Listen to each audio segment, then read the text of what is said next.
Hey guys, Ryan Sprague here from Somewhere in the Skies, and I want to tell you about something that feels like it was specifically made for us. Those of us who have followed every UFO headline, every whistleblower, every UFO sighting and close encounter that literally defined the past year in UFOs. And that is anomalous cards. Anomalous cards are a one-of-a-kind collectible series, capturing the top 100 UAP and UFO stories of 2025. Preserved, documented, and brought to life in a format you can actually hold in your hands. We're talking about 100 uniquely designed trading cards, each one representing a pivotal moment in the unfolding UAP conversation. Every single card is individually serial numbered, making each piece of art a limited historical archive.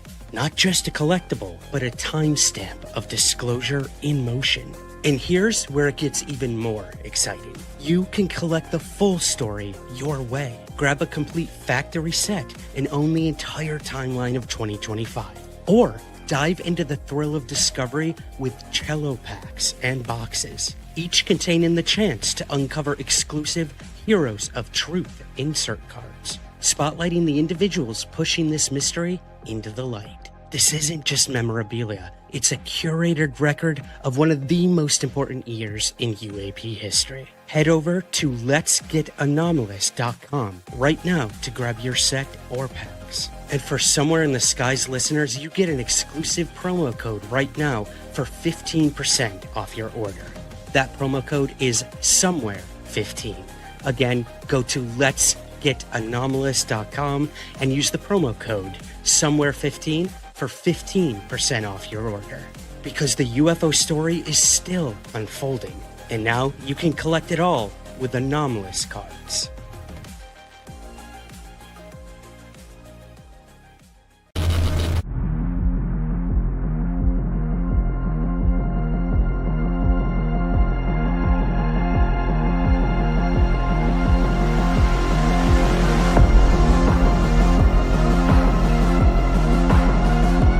Reports of flying saucers are nothing new. From the beginning of recorded time, men have been seeing unexplainable things in the sky, and there's no reason to doubt they saw something. The question is, was what they saw really there? And what was it they really saw?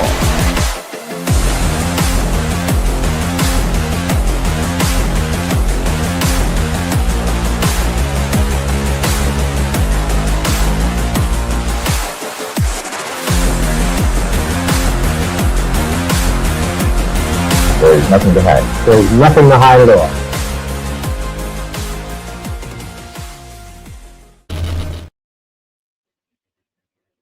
What's up? Welcome to another Somewhere in the Skies live. I'm your host, Ryan Sprague, and man, have we been doing a lot of streams lately? What do you guys think? Do you like it? I don't know. I've had a lot of free time on my hands, surprisingly, for like the first time ever. Um, a lot of my nights have been free, so I'm like, why not? Why not? What else am I gonna do? Better myself, grow as a human being, educate myself, read a book. That's hilarious. No, we're gonna talk about UFO whistleblowers tonight, specifically Area 51 whistleblowers. That's right. You guys thought Bob Lazar was the only one blowing the old whistle over there at Groom Lake in Nevada? Mm-mm. I've got a handful for you tonight. We're going to go through each of them, listen and watch their testimonies. And I want to know from you guys, do you believe them or are they full of it? It's going to be fun. It's going to be fun. Maybe we'll do like a rating scale or something like that. We'll see. We'll see. But I do want to say hello to everyone in the chat with us tonight. Thank you so much for being here. I see Bill is here. This one gonna work and not get copyright strikes? Let's hope so, man. Man, did we have to pivot last night, Suzanne and I? But I thought we handled it with grace, and it all happened for a reason. I think we ended up doing an Ask Me Anything that Contact in the Desert released of the late Nick Pope, who passed away just under 48 hours ago. Um, So yeah, I thought it was quite fitting and a really good way to kind of celebrate celebrate his work and whatnot. So I hope you guys enjoyed that. If you haven't watched it, go back one video in the live streams and you can watch that right now. Or we put it in audio form on Patreon. So you can head on over there as well. Hello to our our good moderator. She's an exceptional moderator. Suzanne Landers is here with us tonight. Thank you so much for being in the chat as always. Trudy is here. Reiny Horn is here, going to the gym. Good for you, man. Good for you. Everyone's going to the gym today, except me. Ugh. Hello to Felty. Good evening in a Hitchcock voice. Love it. Good evening. Hmm. I actually have a framed photo of Alfred Hitchcock on my wall. Um, you're just gonna have to believe me because I don't want to take it down. Ready for this? Paula says. Love it. Love it. I'm ready too. Shelly is here. Hello, everyone from Pennsylvania. Pat is here. Screen is here. Welcome, guys. Just running through here. J. Allen Heineken, as always. Note to self: invest in whistle companies. For real, man. Everyone be blowing them whistles. Love it. I can't whistle. Why can't I whistle? Hello, Elite Elixir. Hiya, it's a pleasure joining you. Hiya. Mm, I sense some Scottish in you, my friend. Love it. Amanda Rose is here. Very nice memorial. Thank you. Thank you, Amanda. Yeah, I did put a kind of a video montage of Nick Pope on our Instagram and our was it Instagram? No, Twitter. On our Twitter account at Somewhere Skies Pod. So you can watch that now. It's actually right here on the YouTube channel. I forgot that I put it up there. So you guys can watch that anytime you want. Anytime you want. Super chat, super stickers are open. If you would like to help out the show tonight, that is a very easy way to support the work we do here at Somewhere in the Skies and Somewhere in the Skies Live. Oh God, I'm gonna knock my desk over. I got so excited. You guys like the new poster? I thought it was very fitting for tonight. The old Bob Lazar sports model with a "They're here" on it. Apparently, they're going to be selling these, Bob Lazar. So we'll see how that goes. It smells like something's burning in my apartment, and I'm like super worried. I might have to check on that. Burn my apartment down live on air. You guys are going to witness it all. Craziness. Crazy. Elite Elixir, I'm married to a woman who hails from Scotland. Bless you. Love it. Love it. Well, hello from Scotland. Hello, hello. Love the poster. Thank you. Thank you. Thank you. Thank you. Um, what was I saying? Oh yeah. Super chat, super stickers. They're open. We got a goal of 5 tonight. If we reach that goal, you will be entered to win one of my signed books, whichever you choose. I've got Stories from Somewhere in the Skies, which is all of your UFO sightings and encounters that you have told on the podcast throughout the last decade. It's like the greatest hits and whatnot. That's my most current book. And then this is my original, the OG, the one that really put me on the map. And yeah, this book means a lot to me. So yeah. If you're interested at all in a signed copy, Super Chat is open. You'll be entered into a contest, and I will draw those names probably tomorrow morning because we did it last night, and then I'll include you guys tonight as well.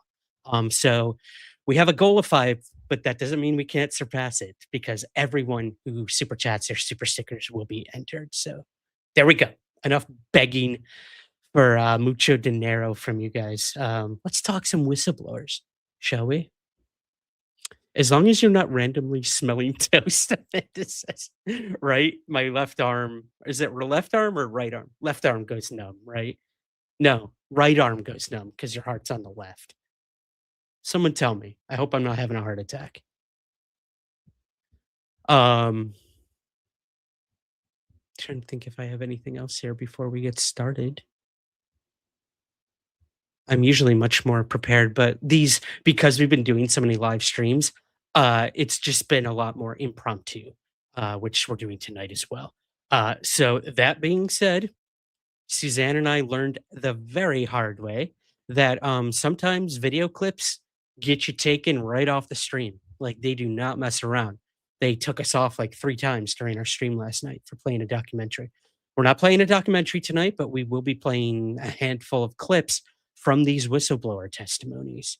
And I don't know if they're copywritten. They look like they were shot in someone's freaking hotel room or basement in like 1982. So we'll see. We'll see what happens. It's going to be pretty interesting, to say the least. But who are we going to be talking about tonight? If you're watching this on YouTube, you're seeing this image right here, and I have 1, 2, 3, 4, 5 individuals on your screen, right in the smack dab center there. Obviously, is the most well known, the one that's back in the news in the past few weeks now because of the new documentary S4, the Bob Lazar story. That is Bob Lazar. But we also have these other 4 men who also claimed to have worked at Area 51 and or S4, a facility to the south of Area 51, which is where Bob Lazar says he worked on reverse engineered flying saucers. We have Bill Uhouse, who is the I don't want to be ageist, but probably the most elder gentleman in the hat and glasses you have there. We have David Adair, who's the one in the jacket and tie. We have Edgar Fouche, who is the gentleman in the on the very end in glasses and some hair and a beard. And then the last person is Dan Burisch, who is the bald-headed man with glasses. What's with the glasses? 1, 2, 3, 4. We got 4 of them. Come on, David Adair, pick it up, man. Get some bifocals. But yeah, we're going to be talking about all these guys tonight and showing their testimony with you guys, and we'll just break it down. We'll discuss what they say. Can we find patterns or connections between all of their testimonies, and are they telling the truth? That'll be the biggest question tonight for sure. So yeah, I think that's all I've got here before we really get started. When you play clips, just speed it up. Yeah, actually, I planned ahead screen. I actually put all the videos at like 120% because I believe that all our copyright strikes were because of the audio, because that's what the YouTube algorithms pick up and whatnot. It's not even like the video itself; it's literally the audio. So I tried to play it safe tonight. We'll see. We'll see. What are you guys drinking? That's what I want to know before we start. That is the real burning question. I have tonight. I was gonna go for a Mexican beer. I saw some Coronas and some other ones at the store, but I decided against that, and I went with this lovely Belgian blonde tonight, Leffe. You guys know Leffe? You will after tonight because I'm probably gonna be drunk off my ass by the time we finish. I already had a glass of Tempranillo. So I got wine, I got beer, I got a Red Bull. So Amanda, you might want to monitor my heart because tonight it's going to be rough. It's going to be rough for sure. I might be saying narm by the end of this. That's for sure. Red Thunder. What is that, Pat? The hell is Red Thunder? I want to know. H2O, good for you, Jay Allen. I've got a huge thing of water as well. I probably should have mentioned that. Hydrate, kids. Hydrate. I've got way too many drinks. This is insane. She, Amanda's on it. I love it. Green tea and mint, ginger, lemon infusion. Giame, that sounds incredible. I always say her name wrong. Gia. How do I pronounce that? Gilamin Gilaminchon? Somebody help me out. Please help me out with that. It's an Aldi knockoff of Red Bull. Ah, I see. I see. Got it. Got it. Guillaume, Thank you, J. Allen. Guillaume Michon 3724. Got it. Such a gringo. All right. All right. Let's talk about five other gringos, shall we? Area 51 whistleblowers. We're going to start, obviously, with Bob Lazar.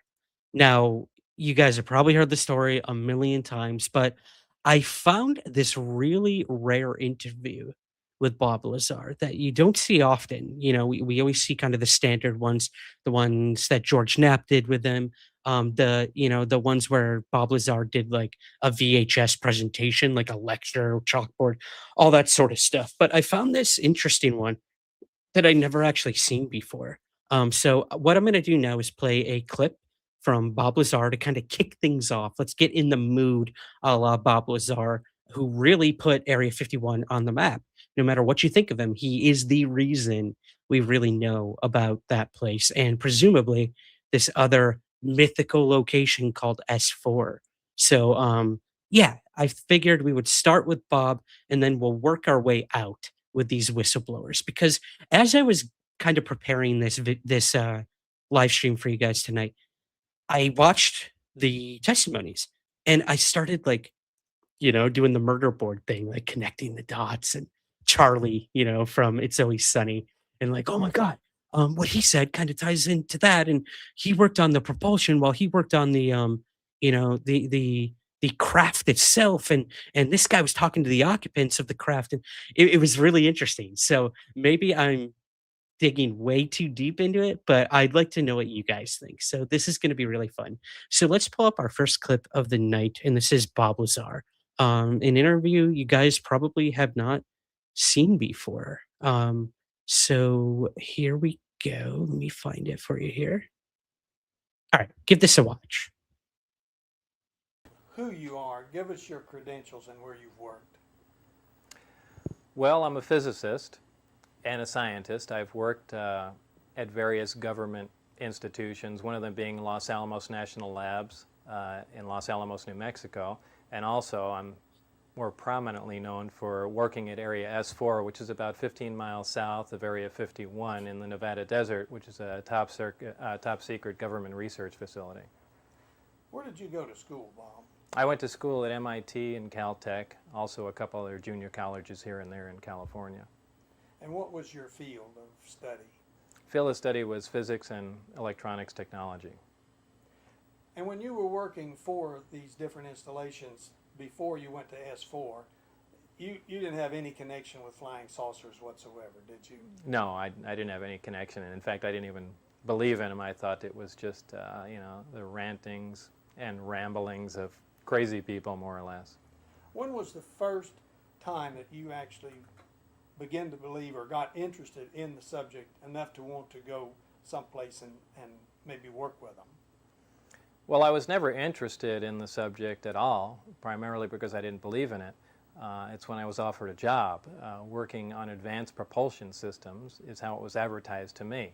And it was only later that I found out the job I was employed to do was to back engineer extraterrestrial craft, or an extraterrestrial craft. And it really happened backwards from the normal chain of events. How did you come to get the job at the S4 area?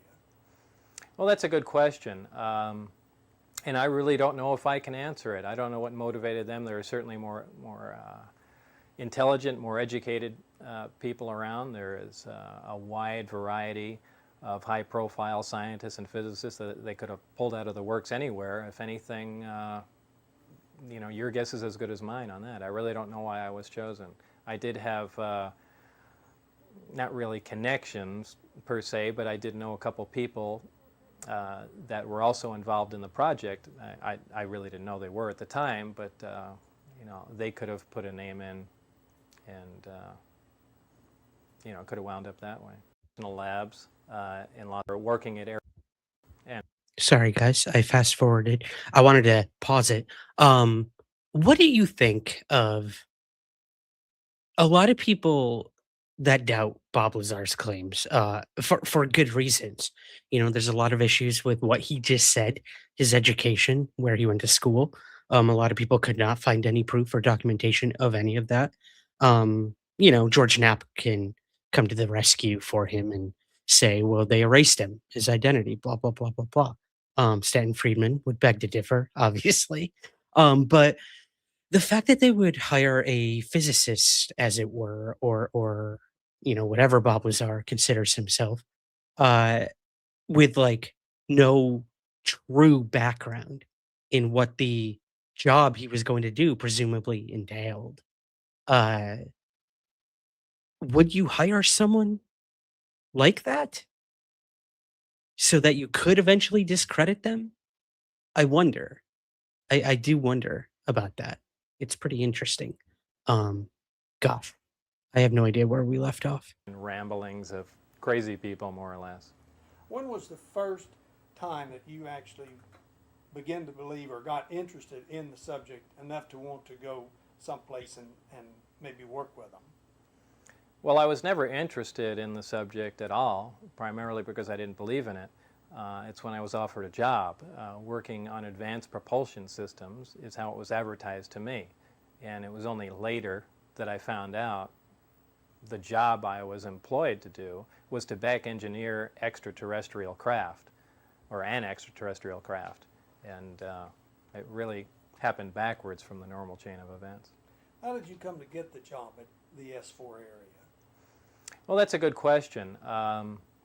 And I really don't know if I can answer it. I don't know what motivated them. There are certainly more intelligent, more educated people around. There is a wide variety of high-profile scientists and physicists that they could have pulled out of the works anywhere. If anything, your guess is as good as mine on that. I really don't know why I was chosen. I did have not really connections per se, but I did know a couple people that were also involved in the project. I really didn't know they were at the time, but they could have put a name in, and could have wound up that way. You think that Dr. Teller might have had anything to do with it?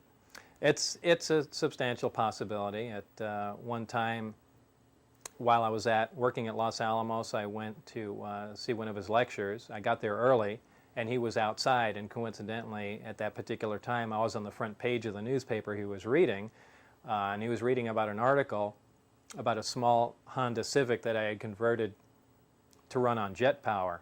And I introduced myself and explained what I was doing, and some years later, I had sent a resume to him and some other national labs when I decided to get back into the scientific field after I had moved to Las Vegas. And it is substantially possible that he had a hand in doing it. He did refer me to someone at EG&G, which in turn did lead to the employment at S4. When did you actually see the first vehicle or ship or craft that you knew for sure wasn't of this manufacturer on this planet? Well, I did see it probably the second or third time I went out to the facility. And at that time, I wasn't convinced that's what the craft was. When I first saw it, I thought that this was a US-made, very advanced next-generation fighter, and in fact that this would explain all the UFO sightings. It was only later to find out that that wasn't the case when I started receiving some documentation on the craft and actually got to go in it and found out what the scope of the project was. But I had seen it earlier on, but really didn't know what I was looking at. Interesting. This interview itself is like 45 minutes long. I highly suggest people check it out. I'll try to find a link for it in retrospect. But yeah, a couple things I found interesting. The Edward Teller connection, obviously, that was brought up a lot in the new documentary S4, which if you guys haven't watched it, I would highly recommend watching it. We had Luigi Ventitelli, the director, on a couple weeks ago. Highest viewed interview we have ever done on Somewhere in the Skies. And we learned a lot. And I learned a lot in the documentary. It is a beautiful, slick documentary. Did it completely persuade me into believing everything Bob Lazar says? No, I don't think anything ever truly will. But it definitely gave me food for thought and gave me some stuff to think about. And Luigi will be coming out with more apparent evidence that he has found that just he could not put in the documentary because it came once it was in post production. But interesting stuff. Check it out. It's called S4: The Bob Lazar Story. Um, someone brought up in the chat. I want to talk about this. Screen says, let me get Bob Lazar off here. Screen says, if you talk to people around Lazar, they will tell you he ran with bikers and may have dabbled with shallots and hookers. Dude might be a little shady, but I believe everything he says about working at the site. So yeah, um, there is no denying that Bob Lazar was a shady dude. And yes, he did get involved. He ran a brothel, an illegal brothel. That's not to be contested. He literally went to jail for it. At least went to court. I don't know if he did time. Did he do time? Someone in the chat, let me know. I think he might have actually done time. But one of the biggest revelations to come from that courtroom trial was that they were able to prove that he had worked for the Office of Naval Intelligence, which is what he claimed originally. And that's who he was working for when he worked at S4. So that's interesting. That is pretty interesting. And that all came to light because of him having to go to court about, this whole brothel thing. It's crazy, crazy stuff. He's a gun nut, Black Uni says. I didn't know that. I know he's definitely a rocket nut. That's for damn sure. Lies, all lies. Someone does not believe in Bob Lazar. I get it. I get it. I think he was on probation, Screen says. Yeah, sentenced but didn't do time. A Jalen says, not the kind of guy you think he'd get mixed up with a motorcycle gang. Yeah, I know. He seems like such a nerd. But hey, I'm not judging. Has Bob ever identified who the connections were he got on at S4? Now, the only people when he got on at S4, the only people we really know of are the people who Lazar claimed to have worked with. There was Dennis, who was his supervisor, and I don't remember the other guy's name that was like the other physicist that was working on the propulsion system with him. But those are the only ones he's really named. And then there's obviously John Lear, who kind of was at the, I guess, tangentially connected to all of this and put George Knapp into touch with Bob Lazar and all that. So Barry, thank you, Skin. Barry. Thank you guys. Thank you. Really appreciate that. But yeah, I don't know if there were any others, but okay. So there's Bob Lazar, but that's not who we're really here to talk about tonight. We have talked ad nauseum about Bob Lazar for the past 30 something years at this point. But like we mentioned, and as you saw in the thumbnail of this video, there are other whistleblowers who have claimed to have worked at Area 51. Some of them claim to have worked there before Bob Lazar, some after, and we're going to kind of explore that tonight. I think it's going to be pretty interesting. So the one I want to start with tonight is a gentleman named Bill Uhouse. Let's pull up our screen here. He is the gentleman to your right, Bob Lazar's left, and the one with the hat and glasses. And Bill Uhouse claimed that he served in the U.S. Marine Corps during the Korean War, working as a jet engine mechanic and later as a test pilot. He said that his background in aviation and engineering led to his alleged recruitment into classified programs at Area 51 in the 1980s, involving experimental and non-human technology.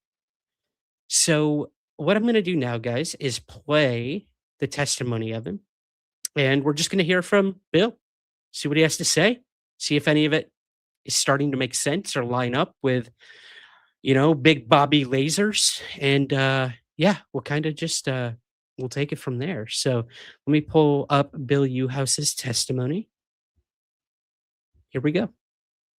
Corps, I took a job with the Air Force at Wright-Patterson, doing experimental flight testing on various different modifications and tech orders that they had incorporated into aircraft, various different aircraft, F-89, back then the B-47, F-102, and those aircraft.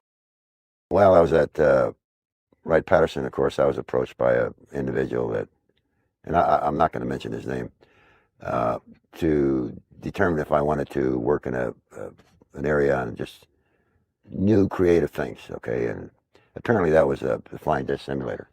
What they had done, they had selected several of us, and they reassigned me to Link Aviation, which was a simulator manufacturer. At that time, they were building what they call the C-11B and F-102 simulator, B-47 simulator, and so forth. And they wanted us to get the experience before we actually started work on the flying disc simulator, which I spent 30-some years working on. The simulator wasn't actually functional until around 1958, where the simulator was actually operable. The craft that they used to build, which is a 30-meter one, was the one that crashed in Arizona, Kingman, Arizona, back in 53 or 50.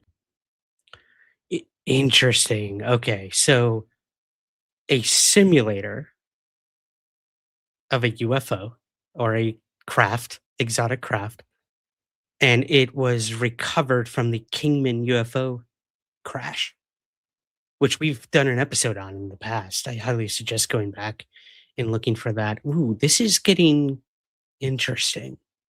I like the cut of Bill's jib here. Let's keep exploring. I think it was 53. That's the one they used. That's the first one that they took out to the test site. It landed about 15 miles from, which used to be an Army air base, which is now a defunct Army base. I forget, I can't recall the name of it.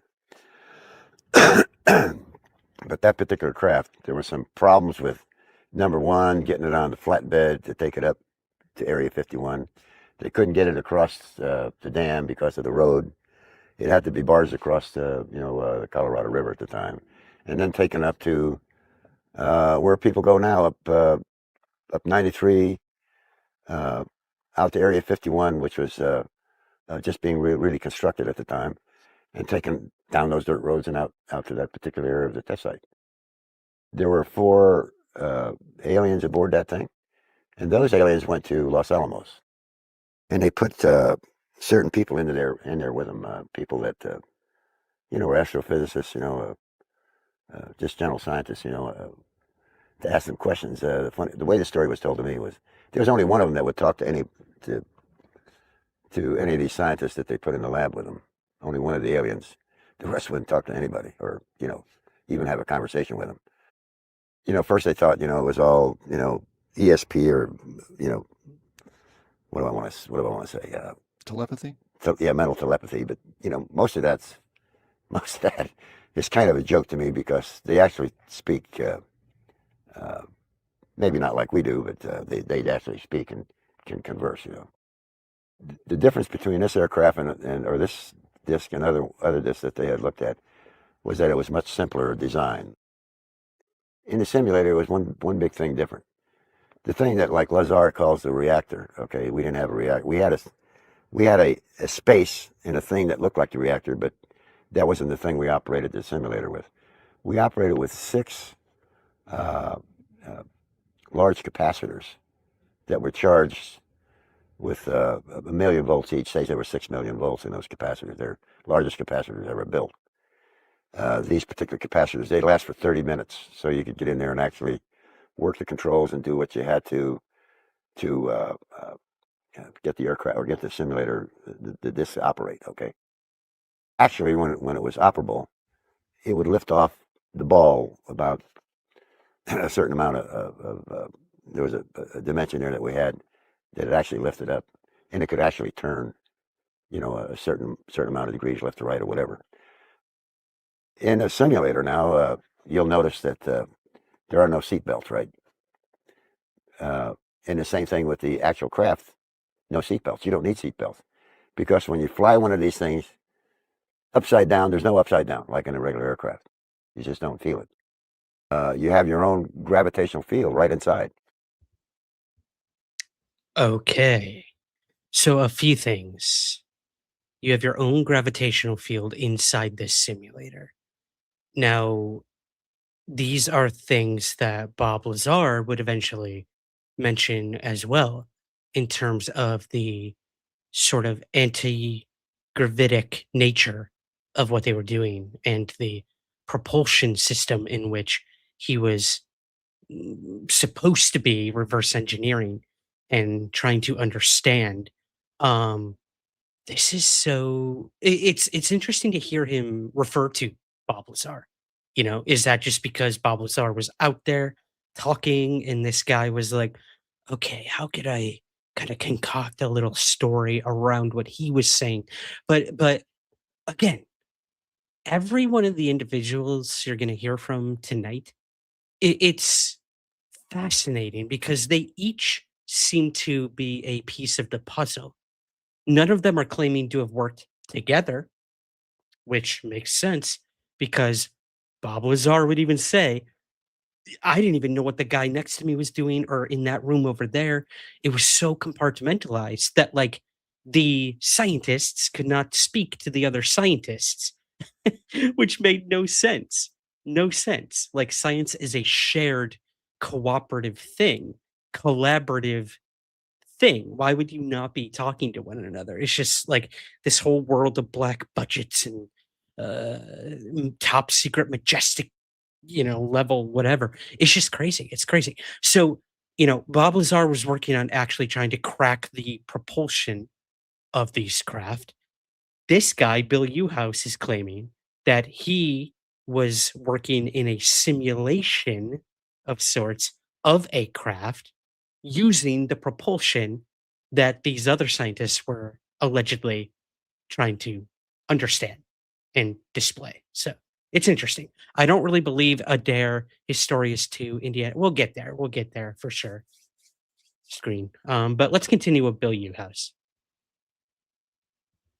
So if you're flying upside down, to you, you're right side up.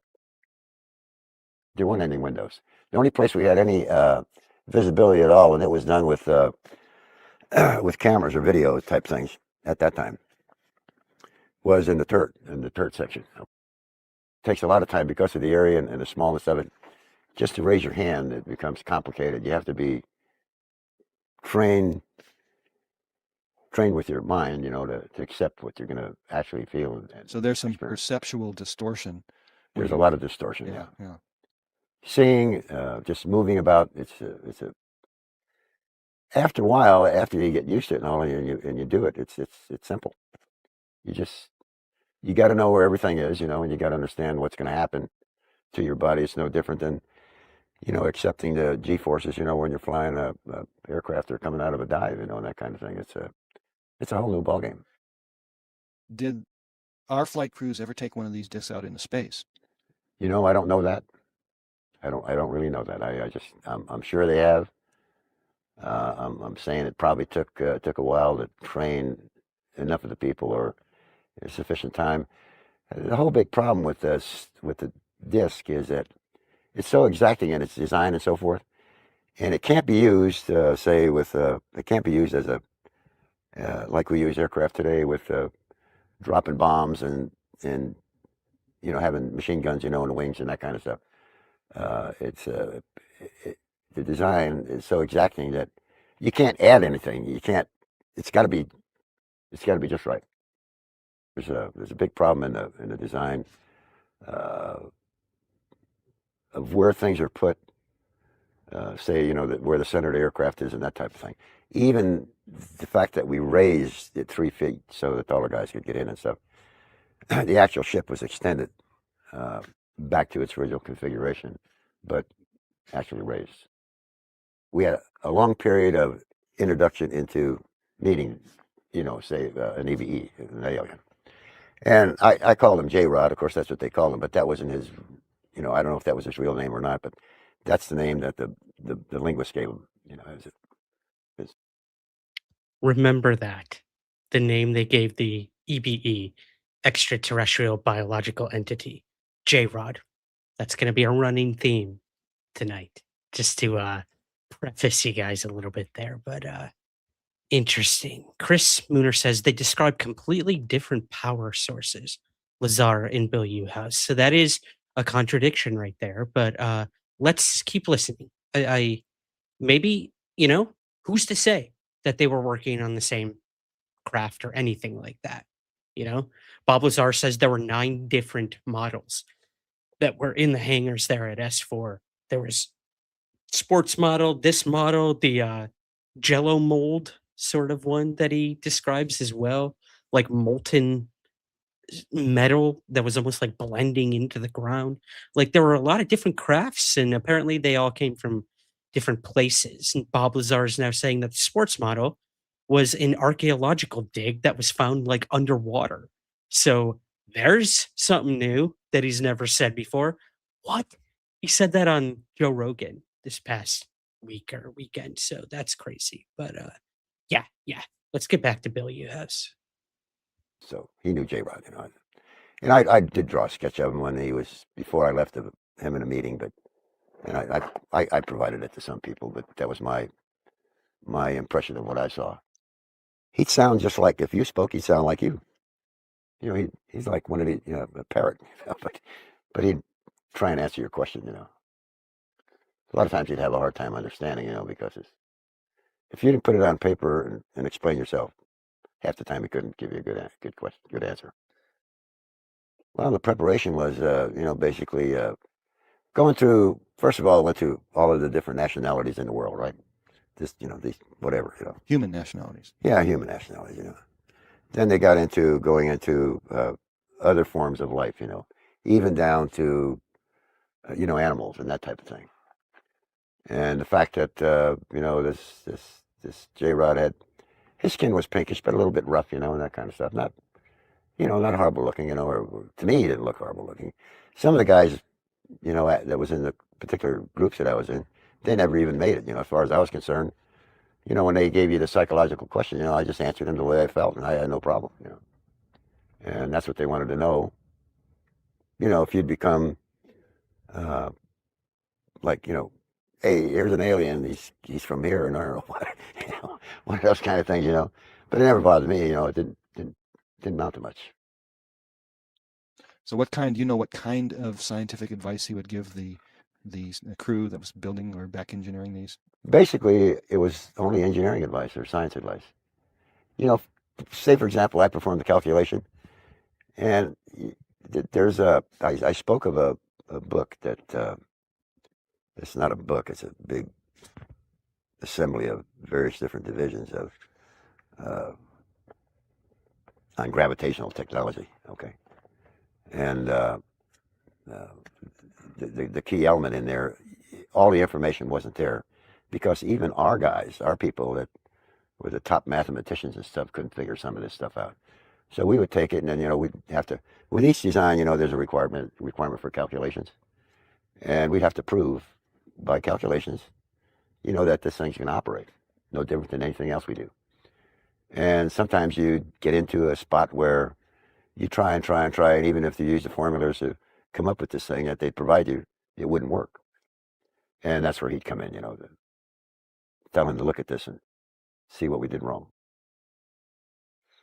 The last 40 years or so, or 60 years, maybe there's, I'd say 40 years anyway, not counting the simulators, I'm talking about actual craft, there's probably maybe 2 or 3 dozen various different sizes.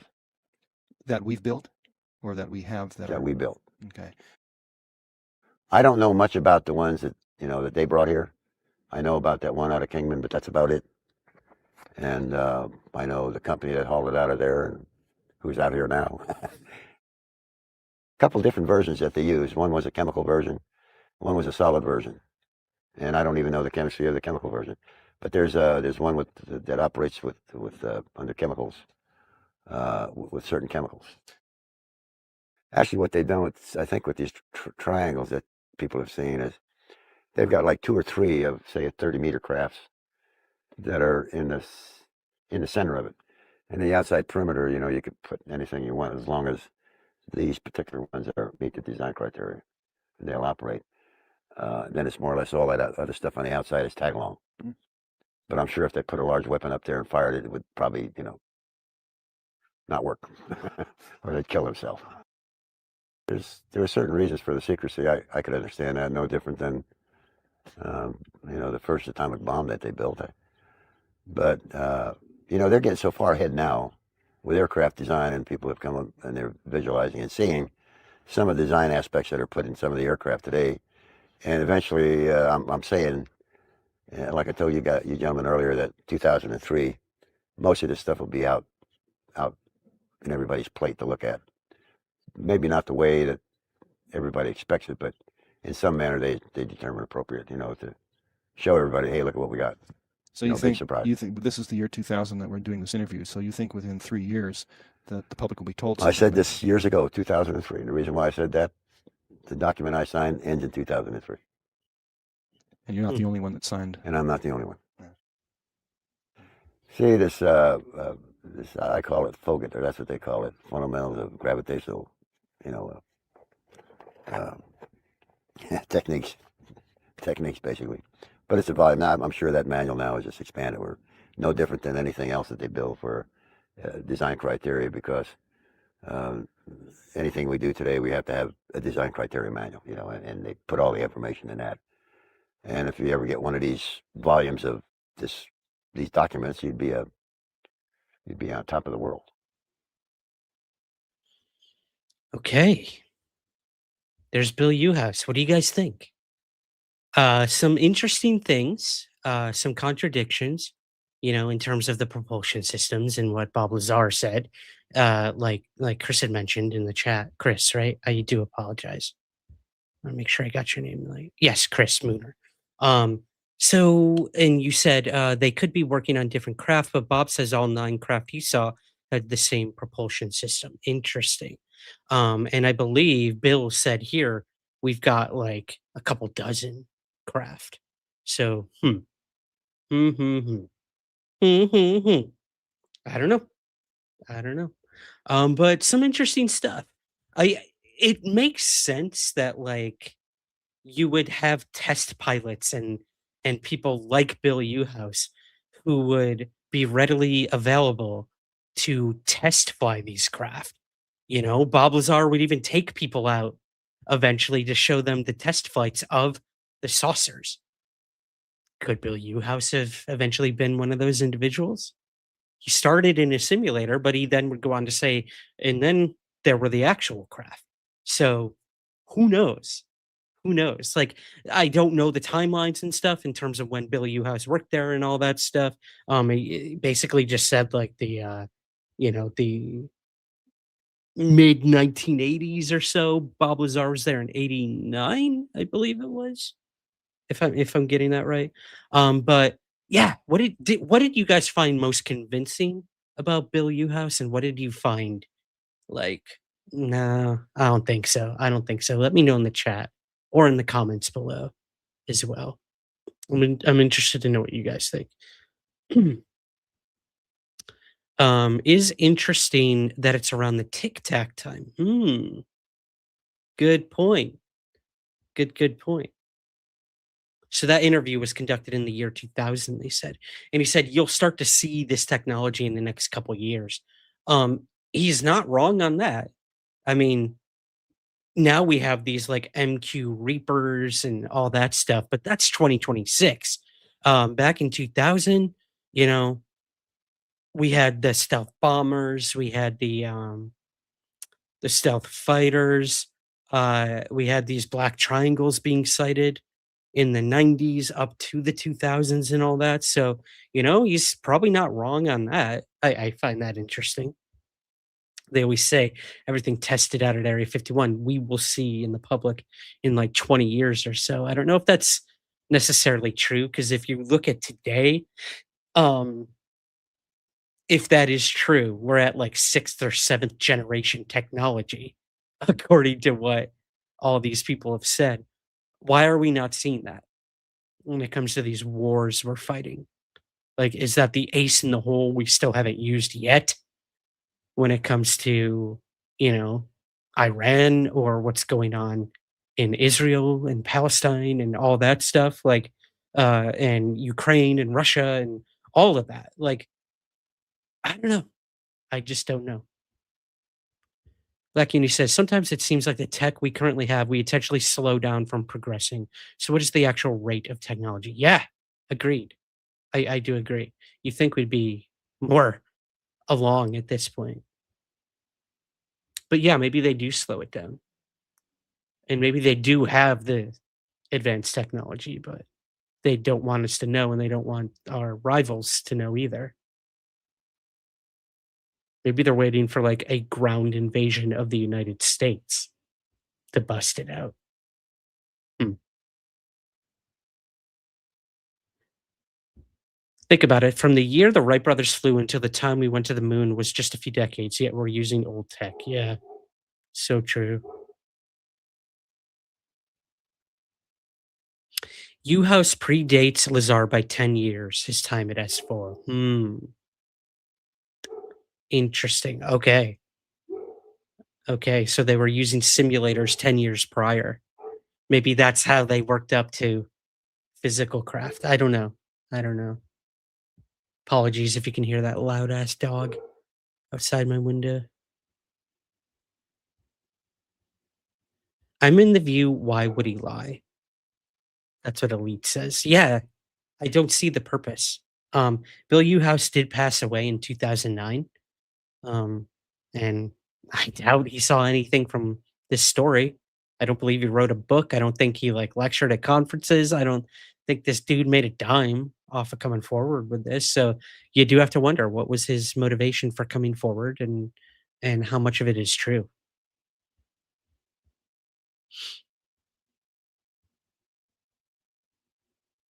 He started getting into the entities, which was interesting, how they communicated, which will eventually contradict some of the stuff you're going to hear from these other whistleblowers. So I don't know. I don't know. House of Mirrors, y'all. Let's move to our next whistleblower.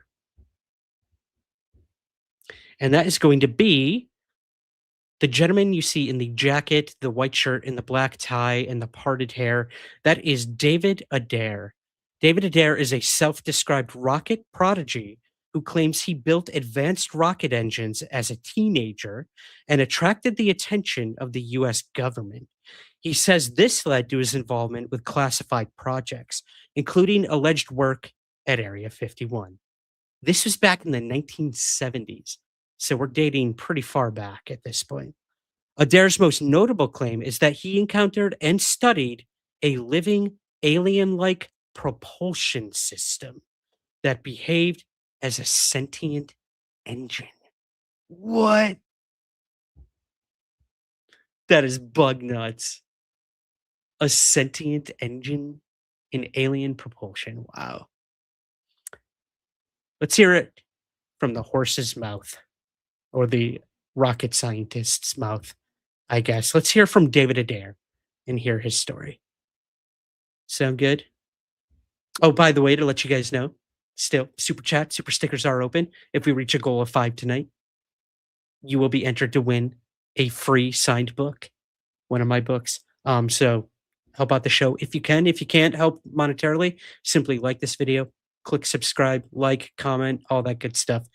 I thank you for being here and exploring this topic with us tonight of Area 51 whistleblowers. So thank you. But let's get to our next whistleblower, David Adair. I dare you to watch Adair. Not up, right? Stop. Just stop. You're embarrassing yourself. Okay, here's David Adair. I was 13 years old when I built my first rocket, and it left the backyard at about 3,500 miles an hour. I was able to build it out of a construction machine shop that my father owned when he used to work for the mechanics and racing enterprises, and we had plenty of equipment and tools that allow such manufacturing to be done. As a matter of fact, our shop's very similar to a rocket shop in equipment and materials. The rockets kept getting bigger, faster, till finally I was able to get funded by a federal grant by a congressman named John Ashbrook. And with that help, I was able to go ahead and complete a larger rocket with an entirely new type of engine, which was a fusion containment engine. So once the engine was, and the rocket was completed, we obviously couldn't launch it where I was launching smaller rockets, which were out in cow fields in Ohio. So we had to go to White Sands, New Mexico, and that was arranged by the congressman and a consultant at the time who was a retired general named Curtis LeMay. And Curtis LeMay made the arrangements from Wright-Patterson Air Force Base in Dayton, Ohio. We rode down to White Sands on a C-141 Starlifter, and when my rocket and myself got there, we started prepping it for a launch. At the time that we launched, which was June 20th, 1971, a plane flew in the same day we did, and out stepped these men in black suits with mirror sunglasses, and they're DOD agents. And so DOD was interested in the operation, and they were alerted to it by the Air Force and probably the Congress and whoever else was funding the program. Among those men, there were some NASA officials there that I recognized. They instructed me to send a rocket down 656 miles northwest of there to a precise set of coordinates that they gave me. And I asked them, why are we landing in a dry lake bed in Nevada? And they said, just drop it there. And I said, I can do that. So we fired the rocket, and it was a really success as far as engines go. It was extremely fast. It was so fast you couldn't even see it leave. It's like, you ever try to watch a rifle bullet leave a barrel? That's how fast this engine was. So we landed we were exactly where they wanted it. Then we had to get on a DC-9 from White Sands and leave for the dry lake bed, which is called Groom Lake in Nevada. And I was asking them, do y'all notice that these wheels on your plane, they're rubber tires and landing gears, we're going to bore more up to our belly in the dirt out there. So they said, don't worry about it. So we got on the plane, and when we got there, they were right. There were twin 10,000-foot runways there and hangars and a 42,000-acre Air Force base called Groom Lake, and it wasn't on any of the maps I was working with at the time. So my rocket was down on the south end of the field at the end of the runways, and you could see the parachutes bellowing in the wind, and we landed and got out. And I was assuming we were going to go look at my rocket right then. No, we got in golf carts and rode to the center hangar, which was a very low, flat-type hangar, but extremely large inside, size about 4 football fields. So we pull in there and stop in these little golf carts, and we're just sitting there, and I'm going, well, that hangar's empty. I thought, this is interesting, you know. And then in a few minutes, little yellow and red lights came on flashing, and then out of the ground, or out of the floor, come these little rails with chains on them, and they came up around all the doorways, and then the entire floor dropped out from under us. It's an elevator. We went down about 20 stories, and what was interesting about this elevator is normally you have chains that drops these things. These huge worm screws were lowering the platform down, which allows it to carry extreme weight. When we got down there, there was a lot of various aircraft and workshops and offices and such. That was off of the main bay, and then off the main bay were smaller but still rather large work bays.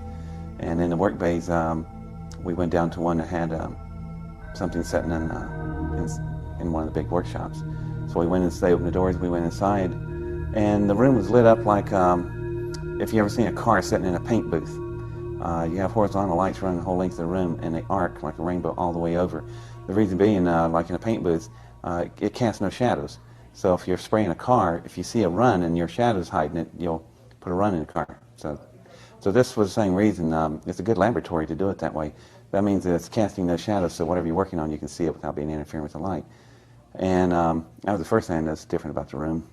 They pulled the big covers off this thing, and it was interesting. It's an engine about the size of a school bus. And this engine is pretty much a much larger version of the thing I built. It's also an electric magnetic fusion containment engine, but it is sophisticated and it is powerful. I would have to compare mine to it. Would be like I had a Model A and this thing was a Ferrari. I mean, it's just a tremendous, powerful difference, but we both were of the same engine breed. And this one had been damaged right in the center of the core. In the type of configurations we build, we have dual particle accelerators that cause the fusion reaction. Right in the center of these accelerators is an area that I call the eye of the hurricane, and it's like an infinity pattern, figure 8, and right in the center, it's quiet there on a matter of conversion area. So then this particular engine was a hole there about 4 feet in diameter. That was the first thing I noticed.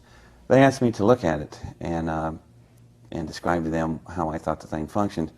And I asked them, how come I'm telling you about your engine?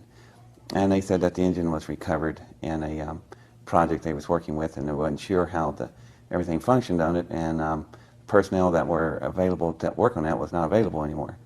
And they said if I could just help them out a little bit. Well, being 17 years old at the time, they thought I didn't pick up on too many adult innuendos, but I guess I was born old. I knew exactly what they were doing. So I said, fine, yeah, I'll be glad to help my country, Yeah. So we play along, and I asked them, can I walk up to it?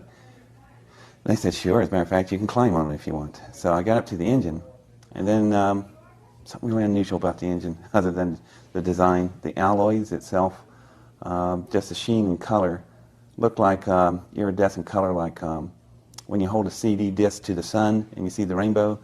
Imagine those kind of colors covering this entire engine, glowing like that. It's really pretty. The color of the engine was unlike. This guy is so charming, which could be a problem. He definitely knows what he's talking about. He's clearly a rocket scientist prodigy, as he said. There's a reason, if any of this is true, there's a reason they brought him out there at age 17. They clearly knew this guy knew how propulsion worked and how engines worked, and they had a damaged engine. But what was that engine? That's what I want to know.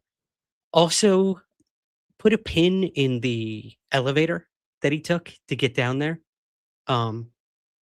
Yeah, just remember that. But yeah, let's keep going. I want to hear more about the engine. Any metal or alloy I was ever familiar with. And when I walked to the engine, there was a shadow on the engine. Now, I just told you that the rooms were built where you couldn't have shadows.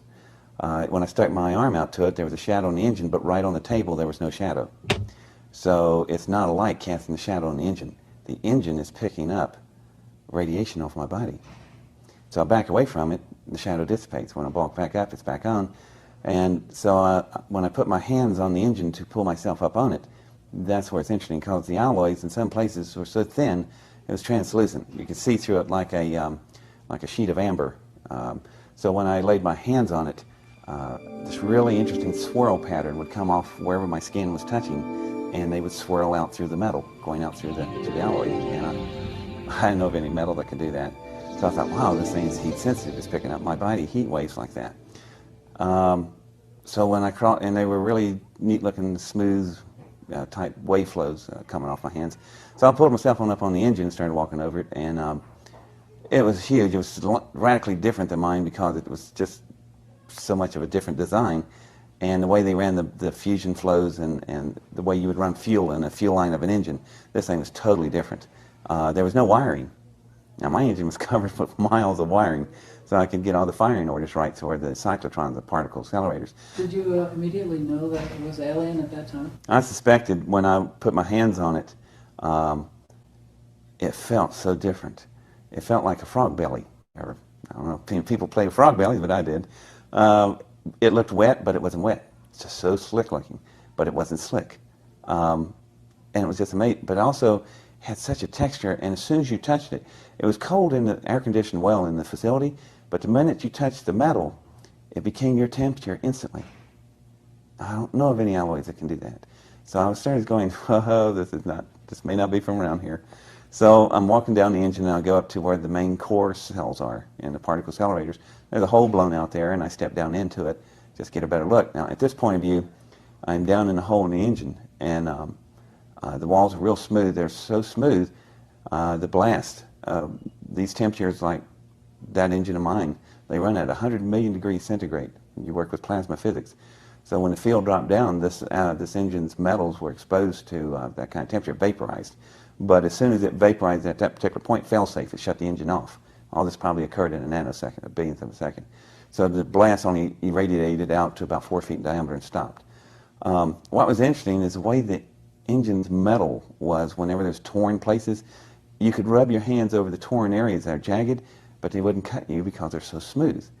It's more like flesh being torn rather than metal. Well, when I come up, stood back up on top of the Like flesh being torn.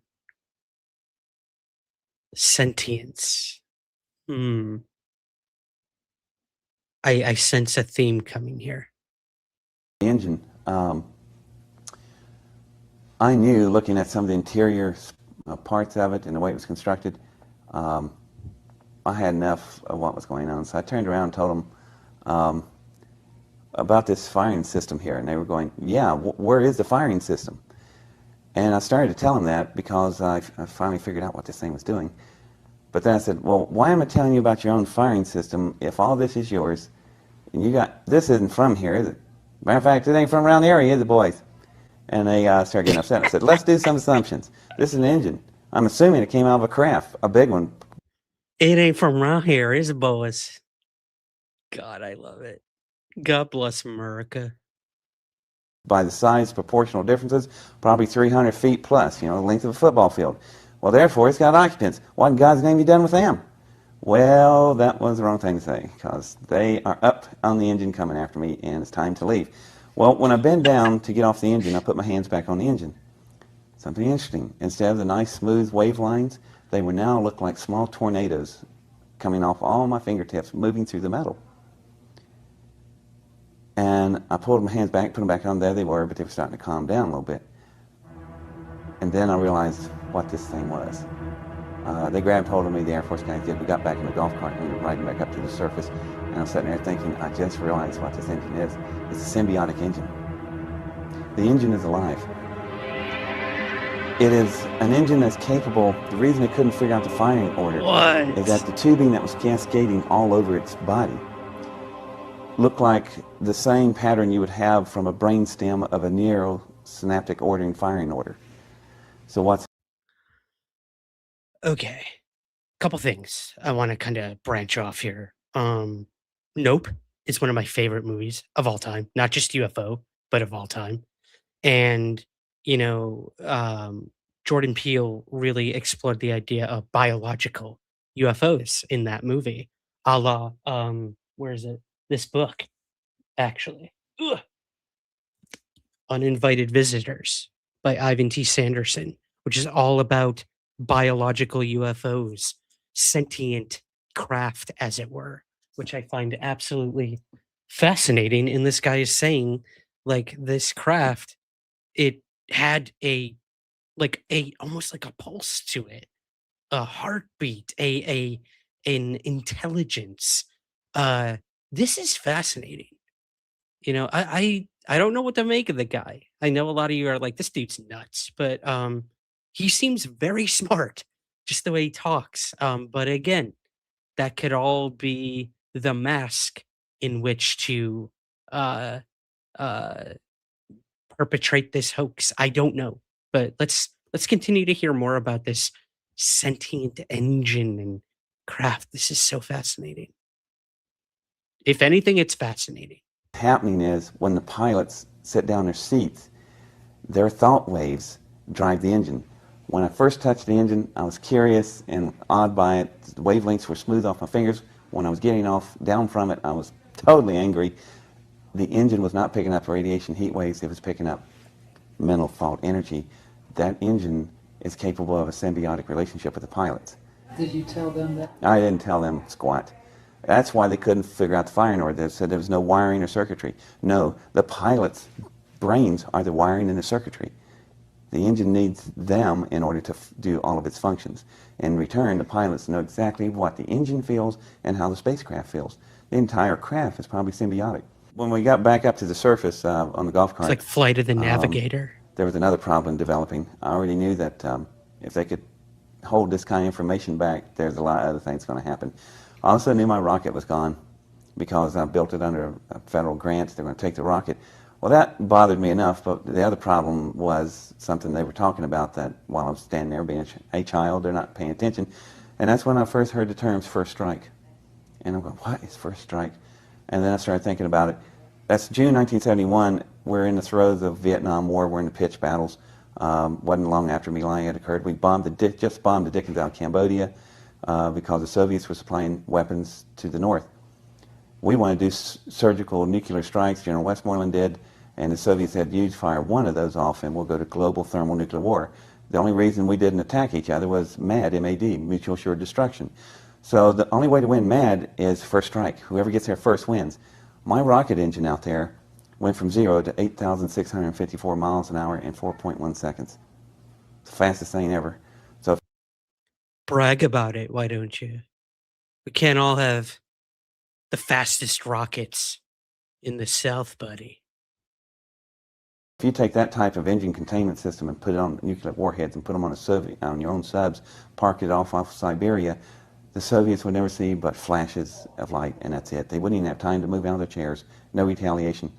So if you take out the Soviet Union, you wouldn't destroy the whole country. You would take out all the key military sites and the major cities, and they'd surrender. But if you do that, you'll have to hit another country same day, called China. They have nuclear weapons, and they're not going to stand there and watch us take out the other superpower. So about 1 billion people are going to die in a single day.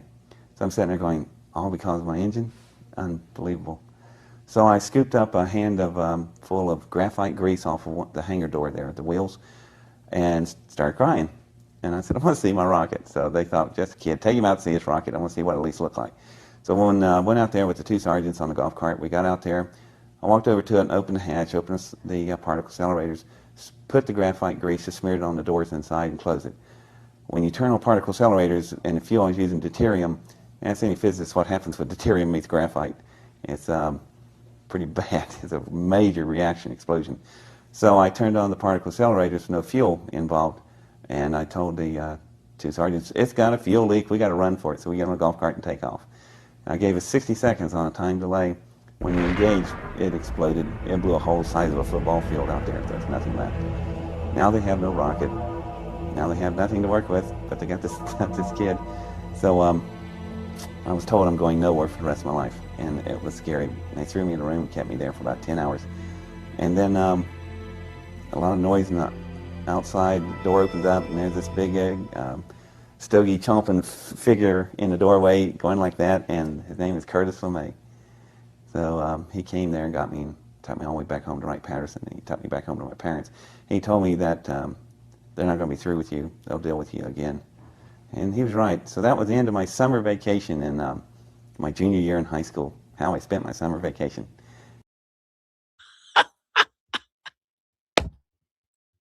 How I spent my summer vacation. A report by David Adair. He is a hell of a storyteller. I will give him that. I will give him that. The fact that he said that they opened the door and Curtis LeMay was standing there. Do you guys know who Curtis LeMay is? He was a U.S. Air Force general who was a key American military commander during World War II and the Cold War. He served as Chief of Staff of the U.S. Air Force from 61 to 65. He has kind of a tangential connection to the whole UFO topic, but I do find it fascinating that David Adair would bring him up as being the person who told him, okay, buddy, get the hell out of here. Get that booty moving. Interesting. How I spent my summer vacation. Love it. And What did he say to your parents? well, my parent, LeMay just he didn't say anything to my parents. He said he left it up to me. He just got me home. So it was quiet through the winter and the spring, and I'm graduating from high school. It's June 10th, 1972, and I'm ready to go to Ohio State. All of a sudden, I'm shaking hands in line, and I get hold of this one line, and I turn around and I got hold of this guy's hand, and it is a DOD agent from Groom Lake, right there in Septembryo, Ohio. And he slaps this paper in my hand. I read it. It says, "Greetings, I'm drafted." And they throw me in a car. My parents are hollering, and nothing they can do because I'm now property of the United States government. It's called conscription, buddy, and you're gone. So after about 3 hours, I'm back. I was on a plane. I ended up at Langley, Virginia, home of the CIA and more fun activities. What they wanted was the engine to be rebuilt again. And we had to work out some compromises. I ended up spending 10 years in the Navy. I never did build the engine again. That was the last thing Curtis LeMay told me to do. He said, never build another rocket as long as you live. You might make it out of here. And he was right. So instead, I agreed to build jet engines. So I was a jet engine designer and technician in the Navy, and worked on the Tomcat and E-2C Hawkeyes and other various aircrafts. And so it became an interesting career. After 10 years, I had enough of that, opened up a private consulting business, and I've been doing space technology transfer, where we transfer technology from space program to commercial applications. I've been doing that for the last 17 years. When I agreed to testify in Washington, D.C., Dr. Greer told me that he has about 120 witnesses that are hardware contacts. That's really important because there are other contacts that people just see radar images and lights and lock on and such. Well, when we got there, the 12 witnesses he had, they all saw radar images and confirmed some lock on, and they chased them on ground radar, onboard radar and planes, which to me in the mainstream world, that's pretty darn exciting right there. So yeah, we should clarify. He would go on to testify at one of Stephen Greer's early events, these National Press Club events where Greer would bring forward all these military whistleblowers and whatnot. Those were the days when Greer was doing like actual credible work. Credible being used very liberally, I guess would be the word there. But yeah, this guy did testify. Now I remember where I've seen his face before. So that's what he's talking about when he says he spoke about it with Steven. Big DC muscle wolf Stephen Greer. But I realized I was the only one that had hardware contact, and I need somebody else because if not, I am alone in a category by myself, and I really wasn't ready for that. So I was waiting at the last minute. If I had to, I may have not testified. But there was a lawyer in front of me. His name was Steve Lufkin, and Steve's story was that he was 18 years old in 1960 in the basement of the Pentagon. He was an encryption soldier, officer in the Navy, or in the Army, and their job was to break codes. And his senior staff guy walked in, and Jay laid down 3 pieces of metal, and one of them was about a foot long, had writings and hieroglyphics on it. And they tried to decipher it, and they couldn't because they didn't have a Rosetta Stone or anything to work with. So while he was saying that, I was going, oh, great. So I started writing all this stuff down. And I hand Steve the paper, and Steve looks at the paper and goes, and like any good lawyer under testimony, he goes, I swear I've never met this man before. And I thought, great. So when I got up, what rattled everything was he had about 12 different emblems, and he remembered them. I hit all 12 emblems. So the way I told the Senate and Congress, I went, how could I do that? Simple. I was standing on top of the engine that piece of metal came from. As a matter of fact, there's about 98 different emblems on this engine. I was born in photographic memory, and I got them all. So if you'd like to see them, here they are. And they are interesting the way they were grouped in clusters, and they were on every single device that was a separate device. And I realized what they were actually. Not some great cosmic messages or anything.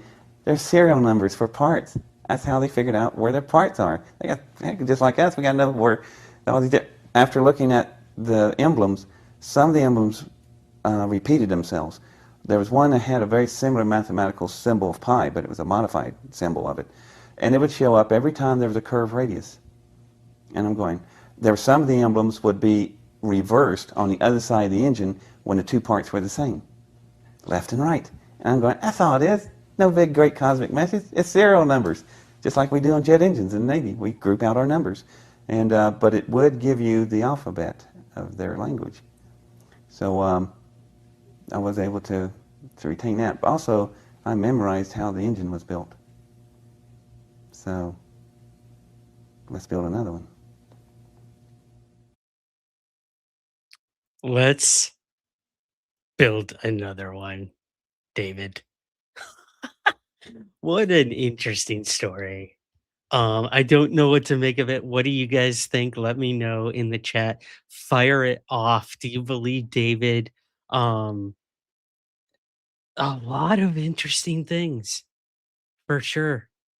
For sure. The sentient engine, the biological, symbiotic, neural connection of the pilots with the craft. I just find that fascinating. And again, like that's when we start like the red string and the dots and connecting everything. Like, was this a craft that Bill Uhouse was working in the simulation with, and the propulsion engine, whatever you want to call it, needed to be reconstructed, and that's what David was eventually, or was what they wanted him to work on. Interesting stuff. I just don't know. I'm trying, guys. I'm trying to find like the connections, but these stories are so different, and they all like, you've got like Bob Lazar at the very center, like the core, right? And then they all kind of like bleed out from there. So were they all influenced by Lazar? And they're like, he was the physicist who worked on in that room, and he never knew who was working in any other rooms or who worked in the past projects on all of this or the future projects of all of this. Let me concoct this story. It's just as legitimate as his. I don't know. I don't know, but it's interesting. All right, you guys are popping off. I love it. Did he build another one to share with the world? Right? That's a good question, Amanda. I don't know. Let's build it, he said. Mhm. Chris says, I don't believe him one thing, but I like the guy. Yeah. He is he's a charming guy, that's for sure. Sorry, I thought I saw something at my window. I did not. It was not a sentient craft. Hello to Johan. Welcome. Good to have you here, my friend. Guillaume says, how did he get at 17 uh, for his rocket engine? I don't know. Good question. Nobody can confirm if anyone worked at Area 51, Jay Allen says. Very good point. Very, very good point. Yeah, you're like erased, man. However,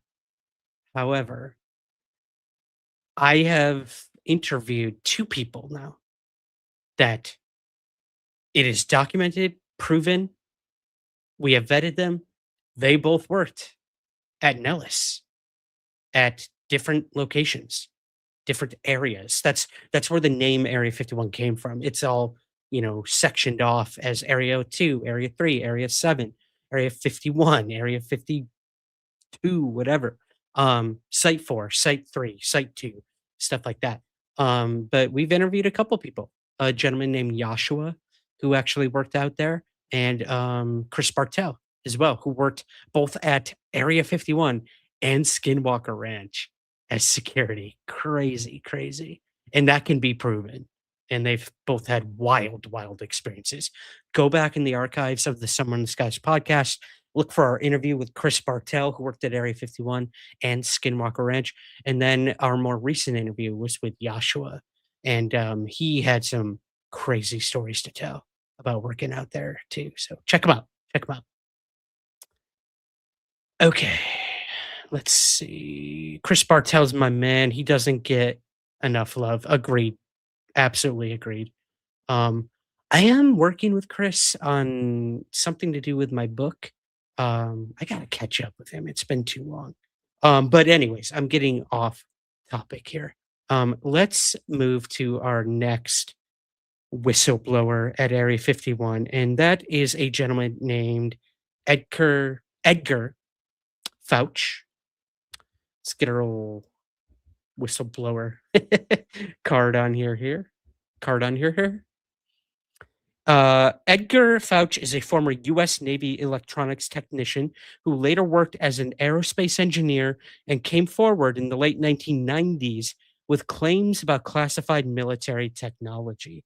He alleged involvement with secret programs at Area 51, where he said he worked on the development of advanced triangular aircraft known as the TR-3B. Let's go, guys. The TR-3B. The mythical triangular craft. We're going to learn about it. We're going to learn about it very soon. If you're just joining us, guys, welcome. Please be sure to like and subscribe if you haven't already. We're doing a special live stream tonight where we are covering 5 whistleblowers who claim to have worked at Area 51 or S4, the web of Bob Lazar. Are there connections, or is it all complete fantasy? we're asking those questions with you guys tonight. We've covered so far Bob Lazar, Bill Uhouse, David Adair, and we're moving to Edgar Fouche. So let's get to it. Let's get to the testimony of this guy. I like him. I like him. He was the gentleman. I didn't point him out. He's the guy on the far right of your screen. So Bob Lazar's far left, with the gray beard and glasses. So you're gonna see he's wearing sunglasses in this one, looking like a super spook, which I love. I love. Cool. So let me find that video for you guys. How you doing? How's everyone doing in the chat? Let me know. Refill your drinks if you gotta, but don't go too far, because we're gonna watch Edgar Fouche and talk about the TR3B. I cannot wait. I cannot wait so much that I cannot talk. Wow. Let's go. Fouche. I spent 20 years with the U.S. Air Force and another 8 years as an engineering program manager for defense contractors. I was on research and development and flight operational test and evaluation for the F-15, the F-16, the A-10, the B-1, and the F-117 when they were new. I was involved in automatic test equipment, crypto, electronic countermeasures, and aircraft development. I believe that all the major aircraft companies are involved in one way or another. Lockheed Skunk Works has always been the lead as far as advanced technology. But Los Alamos, Sandia, Lawrence Livermore also support this development. As Boeing was involved in the TR-3A Manta, which is a batwing-shaped stealth vehicle that originally flew out of Groom. When I was doing interviews with defense contractors and SR-71 pilots and engineers that had worked black programs, I traced back the development of the magnetic field disruptor as far back as 1965 with General Dynamics Convair Division. At that time, the program had been 10 years old. They were reverse engineering technology that wasn't available at that time. The difference between normal evolution of science, where papers are written and pros and cons are debated on the theories, and then a practical experiment is developed, and once the experiment is proven, practical applications of this new technology is sought after, usually a Department of Defense for weapons or aircraft. But in 1965, when my friend was working the magnetic field disruptor, they actually had information on what the craft would do, what it was made out of, and things like size, weight, density, but they had no papers written on it, no theories, and they were basically told, build one of these from the pieces, make it work, and explain it to us how it works. From the magnetic field disruptor, when it was tested, finally in the mid-'80s at Papoose, they fired up the accelerator, and it didn't do anything. And later, looking at the test data, they found out that 89% of the weight and mass was reduced in proximity to the accelerator. So when you reverse engineer a UFO, and it only works 89% of what they think it's going to do, then the only thing you can do is hang a triangular-shaped body with advanced multi-mode rockets, one on each corner of the triangle, and fly the accelerator, which was developed from the crash saucers, around. And you only have to propel 11% of the triangle because 89% of the mass and weight is reduced. The magnetic field disruptor, which is the core of the technology in the flying triangles, was developed from reverse engineering. There was no evolution of science that produced this technology. From the people I talked to, the technology was anywhere from 30 to 50 years ahead of anything possible to working with gravity. Each day, the papers written on controlling gravity in one aspect or another are controversial. So to have a vehicle that actually can affect gravity by warping it, this is not anti-gravity, but it essentially warps gravity around the accelerator. The technology was being worked on as far back as the mid-'50s that I've been able to trace. There was, and still are, no papers, scientific papers, written supporting the theories that allow this technology to work. The flying triangle, the prototype was 200 feet across. It was first flown in 1989 or 1990. The operational version of the TR-3B flying triangle is 600 feet across. The fact that it's been spotted doing 40G turns, most people say, well, the pilots couldn't take 40G turns. 40 gravitational forces is enough to crush most people.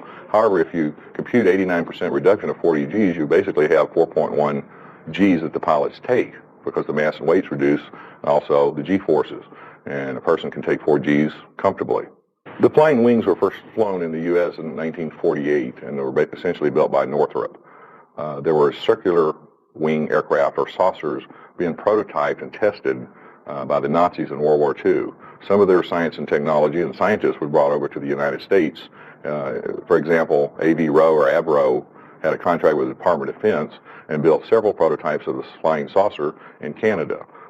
They had told citizens for years that after the first Avro car did not meet specifications, the program was canceled. Recent Freedom of Information Act releases have showed that many versions of the Avro saucer were built and tested and flown out of Groom Lake in the 60s. The Department of Defense strives on secrecy. There's more money going into black technology than ever before. There's less world threats, so you would think that the defense budgets would be reduced, but in essence, we're spending more now on black programs than we ever have. The most fascinating top secret facility that I know of is the Defense Advanced Research Center, which is called DARC, which is based at Papoose Lake, south of Groom Lake in Area 51. It's a facility that goes 10 stories underground and has a massive amount of floor space. That sounds familiar. The underground. Wasn't our good boy, our southern boy, David Adair, talking about that too? That is interesting. That is interesting. He would bring that up as well. Was this the site that David Adair went underground to out there? Is that, where Bob Lazar was at S4? Who knows? But interesting nonetheless, for sure. Let's see. J. Allen Heineken says, kind of makes sense considering the popularity of the X-Files in the 90s. UFOs are big. Yeah. I mean, the whole Bob Lazar craze was happening around the time of the X-Files. I think premiered in 1993. I have the pilot episode here. Have I ever shown this to you guys? I'll put it on here. I've got the pilot episode of the X-Files and the second episode, Deep Throat. Not to be mistaken for another film called Deep Throat. 1993. Yes, there we go. Trust no one. Oh, God.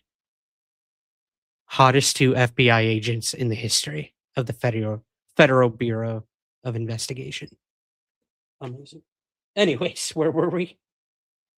What do you guys think of this guy? He seems to just be like, oh, I know a guy. I heard this story. But, he does claim to be a U.S. Navy electronics technician and that he knows of and possibly even worked on the TR-3B, which we're going to hear more about in a little bit, I promise. But interesting nonetheless. Trudy, thank you so much for the super sticker. Really do appreciate that. Really, really do appreciate that. If we reach 5 tonight, guys, all of you will be entered into a contest to win a signed book of mine. So get them in there if and when you can, please and thank you. I wouldn't really call that other one a film, right? Yeah, very good point, Amanda. Yeah, it's something that was on film, but I wouldn't consider it a film itself. Yeah, agreed. Okay, here we go. Let's continue with Edgar. What did he say? How did he pronounce his last name? Fouche? Edgar Fouche. Let's do it. The hangars for the TR-3B flying triangle and TR-3A flying batwing manta are housed and serviced because the depot is at Papoose. Essentially, the aircraft can be parked in hangars built in the sides of hills. The hangars have floors much like carrier decks to where the aircraft can be taken down many levels below to be serviced and maintained. That's where the logistics support is for these black aircraft. When I was assigned to Nellis Air Force Base in the late 70s, I worked electronic countermeasures. I was certified on certain crypto equipment. All cryptological equipment in the U.S. is controlled by the National Security Agency. Had a top secret queue and crypto access clearances. I was assigned to Groom Lake Air Base for 2 weeks temporary to repair some crypto equipment that was being maintained by a person that was permanently assigned there but had to go on emergency leave. One of the first things that I noticed that was unusual for my experiences was you have to wear these very myopic, they almost look like welder's glasses. They have thick polarized lenses. There's no peripheral vision. Anything beyond 30 feet is totally blurred. You have to wear these. Part of the briefing the security people give you is anytime you're outside a hangar, you have to wear those. If you're not permanently assigned there, you have to be escorted. And all escorts are armed escorts. So you always remember what causes you discomfort. A couple of friends of mine that flew the SR-71 and other prototype advanced vehicles at Groom all complained about having to wear the glasses. And it fascinates me that all these people that supposedly have worked at Groom Air Base have never mentioned these uncomfortable glasses you have to wear. Stealth and reconnaissance aircraft are essentially developed by the Air Force and the Navy. The reconnaissance aircraft such as the SR-71, the SR-75 that replaced it, the TR-3A Flying Batwing or Manta, the TR-3B Flying Triangle or Astra, are joint funded by the National Reconnaissance Office, the National Security Agency, the CIA, and the U.S. Air Force. The U.S. Air Force has operational control of the vehicles and the pilots. The missions are coordinated amongst the agencies that provided the black funding for these programs. They're primarily reconnaissance and intelligence-oriented aircraft. Every military agency is involved in recovering crashed aircraft, whether it's foreign technology, such as foreign countries, or alien artifacts that are recovered. But primarily in 1947, when the Air Force was established, they became the primary operational control of all alien artifacts. The Defense Advanced Research Center at Papoose, which is primarily manned by the Air Force and the Navy, the National Reconnaissance Office, the CIA, and the National Security Agency, controls all research, development, logistics, and control of crashed alien artifacts. I have personally not a lot of information on actual aliens with the crashed vehicles. I was sent 2 documents by a friend of mine whose father had worked at the National Security Agency almost 30 years. These 2 documents, one was the new revised charter during the Reagan administration, which says on the cover page that it's signed by proxy, which leads me to believe, and I was told, that the presidents haven't been involved since Truman. The second document we obtained was the autopsy report, attachment D to the Eisenhower report. Now, the names and dates were left off these documents, but what leads me to believe that they are accurate is it talks about the removable lenses of the aliens before Colonel Corso had a manuscript, long before Santilli ever had the alien autopsy film. It talks about a geo-organ, which is pictured in the alien autopsy, but nobody ever brings attention to it. From the people I've talked to on the inside, the alien autopsy was made from disinformation. It was funded by the government. It is 90% accurate. But Excuse me? 90% accurate on the alien autopsy film? What is this dude talking about? Or is he saying like it was definitely a disinformation thing? There was real stuff, but they created this like fictional version of it. Interesting. That is interesting. as we all know, nobody's running across 6-fingered aliens. Essentially, I cannot talk about any programs I work directly on, the technology, the people assigned to it, or any other information involved with those programs. Of course However, you can. there's nothing against the Secrets Acts or the law to talk about secondhand information you get from people that you've known 20 or 30 years that you trust with your life. The information I talk about publicly is all secondhand information from people I've known 20 or 30 years. Essentially, when you sign certain Secrets Acts, you cannot speak about it for 30 years or more. In some cases, what you sign says you can never speak about it unless you are authorized to. I believe eventually there's always a trickle-down effect from black technology to commercial technology. The problem that most people have is that we spend billions of dollars on black technology and we keep it secret until every other country in the world discovers this technology, puts it out commercially, and then we're behind, essentially putting our own commerce secondary to other countries. We have energy technology and transportation technologies that could revolutionize and make the world better as we sit here, but it's being kept secret. Eventually, the Germans, the French, the Japanese will put out technology that they learn from us, or reverse engineer, or create on their own that we could have a lead in. From what I know from interviewing people and experiences that I've had, we have no functional flying saucers that meet the requirements for neither reconnaissance nor strategic missions. The problem with the flying saucers is they use a form of propulsion that we haven't perfected.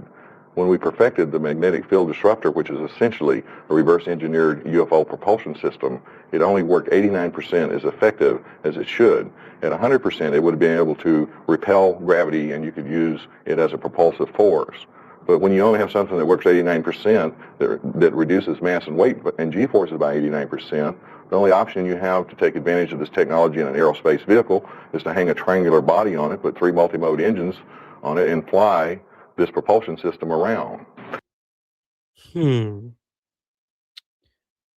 Okay. I find it interesting that he brought up anti-gravity Um, so that's like the big buzzword, right? When it comes to all these guys and all this technology and what not. We talked to Nick Cook, the defense writer at one point about the hunt for zero point energy, the book that he wrote, and anti-gravity, and Bob Lazar saying that the craft, the sports model, like these things, they didn't like the saucer wasn't just like floating up and like hovering around. It would tilt on its side, belly up, as he would say, and it would get pulled instead of pushed, the natural way that propulsion works. You know, you're pushed from behind and you move forward. But Bob Lazar would say, no, no, no, no. This was anti that, anti propulsion, anti gravity. It would literally like pick a destination and get pulled to that destination. That's how the quote unquote propulsion worked. This idea of anti-gravity. And now this guy's talking about that too. But he's saying like they had the propulsion system. Let's say it's like that round ball or whatever that Bob Lazar worked on with like the reactor core and all that stuff. And that's the quote unquote extraterrestrial part of the craft, and the triangular actual structure around it is man-made. So that's when we get into the territory of a hybrid vehicle of sorts, the TR-3B. Even people like Elizondo have said, yeah, triangles are ours. Doesn't mean the technology is. I find that fascinating. I do. I do find that fascinating. So some interesting things. I don't know how I feel about this guy just yet, but let's keep going. Not much longer with Fouche. I keep hearing stories of different vehicles that we use. We have something called a sun sieve that stays in orbit. It services National Reconnaissance Office and National Security Agency satellites. The new satellites are built to be serviced by robotic vehicles. The sun sieve was essentially orbited from the back of the SR-75, which replaced the SR-71. When the SR-75 gets up to 110,000 feet altitude, it launches the SCRAMP SR-74 for suborbital missions, or it can launch the sun sieve, which stays in permanent orbit to repair these craft. And so, reportedly, both the SR-74 SCRAMP, which is manned, and the sun sieve, which is a robotic vehicle, can attain orbit and potentially go to the moon. I hear stories about vehicles that have been going to the moon for 10 years, but I have not enough information to believe that it's actually going on. I believe that all forms of 75 swept-wing aircraft, delta-shaped aircraft, lifting bodies, and triangular-shaped vehicles belong to the U.S. government or some other earthly government. I believe that all these triangular and swept-wing configurations, the latest ones were developed from reverse engineering technology. So it would lead me to believe that all circular or tubular vehicles belong to some sentient race not from the Earth. I believe eventually all technology comes forward, but we have two problems now. One is the government doesn't want to admit how many billions of dollars they're putting into black programs. And two, some of the technology is so extraordinary and connected back as far back as the Roswell crash and other crashes, alien vehicles that we've reverse engineered. I'm not sure if the information will be forthright unless one crashes and CNN happens to show up and film it before it's carted off.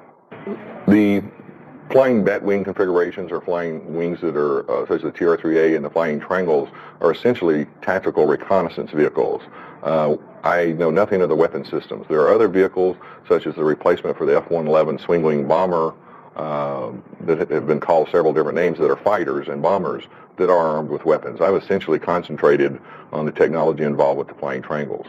I heard in 1994 that the TR-3B prototype, which is 200 feet across, was being used by the Navy, and the Navy was actually retrofitting a carrier to where this thing could land on a carrier and be taken below deck for repairs and to be out of observation from planes or people that pass by. To my knowledge, the largest vehicle flying is the 600 feet operational model of the TR-3B. However, the holographic generators on the TR-3A and the TR-3B can project images out to 2 miles. Okay. The holographic images that can be projected outward? That's interesting. When was this interview? I don't have it with me. Damn. I'm curious because I remember, let me see if I can find it. This idea of like holographic technology being used in air warfare was brought up on Unidentified inside America's UFO investigation, the Tom DeLonge, Elizondo TV. Okay, here we go. Um, Project Palladium. Interesting. This was brought up by another guy who worked at Area 51. JD Barnes, I believe was his name. Let's see, Project Palladium was a covert CIA effort designed to test and exploit Soviet radar capabilities by generating realistic ghost aircraft using intercepted radar signals fed through variable delay systems. The team could simulate aircraft of different sizes, speeds, and flight paths, effectively tricking Soviet radar into tracking non existent targets. By monitoring Soviet reactions, especially through NSA reported signals intelligence, the CIA could determine how sensitive Soviet radar systems were and how skilled their operators were, making this feedback loop critical to the project's success. Excuse me. The system was deployed globally in complex multi-agency operations involving CIA, NSA, and military teams, often under difficult logistical conditions. The operation escalated with Cuban fighter jets pursued these Phantom aircraft, nearly engaging it before the system was shut off, highlighting both the effectiveness and the risks of deception. Interesting. This would actually like evolve into another thing called, I believe it was called Project Nemesis. Tim McMillan of the Debrief brought this up in that UFO episode, unidentified episode, as well. This idea of using holograms in warfare. I mean, Nick Redfern even brought this up in the past in terms of like they would the U.S. planes would try to project images of like a crucifix or like God or like symbols and harbingers of doom into the sky to make like the enemies below think Armageddon was coming, and then boom, let's like hit them with our bombs and stuff like that. So does that explain the Phoenix Lights? Trudy says, I don't know. I don't know. I believe it was cut out of this particular interview that we have. But this guy does talk about how I believe he says the Phoenix Lights were a hologram. So there you go, Trudy. You might be onto something. You may be onto something there for sure. This was in 1998. Thank you so much, Metal Ghost. Thanks for being here, by the way. Thank you, thank you. But I find it interesting that Edgar brings up the hologram thing. So, I mean, JD Barnes is a confirmed, validated person who worked at Area 51. If he was even talking about the Project Palladium back then when he worked there, and this Edgar guy's bringing it up now when it comes to like the TR3B and stuff, maybe that lends some credibility to what he's saying. Or again, is he just recycling stuff that he heard from other people? Holographic generators, kind of scary to think about how it would be used nefariously. Exactly, Amanda. I don't see holograms being used for good in terms of the military. That's for sure. They're using them to do Michael Jackson concerts. That's what they're using them for good, I guess. I don't know. All right, let's get to Edgar. It's almost done. And then we got one more whistleblower for you guys. I promise. Let's go. I think the goal for holographic generators is to essentially be able to project any type of image they want. I believe the state of the technology is to where they can only project geometric objects. But you can only imagine what a vehicle would be like if you could project a giant monster in front of troops that was roaring, that looked lifelike, or if a godlike figure appeared on a cloud and told the enemy to surrender. There's any number of, is only limited by your imagination. I believe that the Foo Fighters are essentially some type of alien or sentient controlled objects. The holographic generators are developed through the normal progression of laser and holographic technology. This man has a lot of I believes. I don't know. This one just didn't do it for me. It seems like a lot of secondhand, third hand sort of stuff. He never really talked about his actual work that he did. So I would not consider this guy a whistleblower. I'm sorry. At all. At all. So yeah, I'm gonna give this guy a D on the old whistleblower test, in my opinion. What do you guys think? Am I being too harsh? What do you think of Mr. Sunglasses during the day here? Interesting stuff. Interesting stuff. Sunglasses during the day, Ryan, that's logical. It's sunglasses at night that is illogical. Dumbass. Nothing like some self-deprecating humor. Drinking a Leffe, talking about whistleblowers on a Wednesday night at 11 p.m. in the UK. That's where my life's at. Okay. Let's move to our final whistleblower of the night, guys. And you are in for a treat.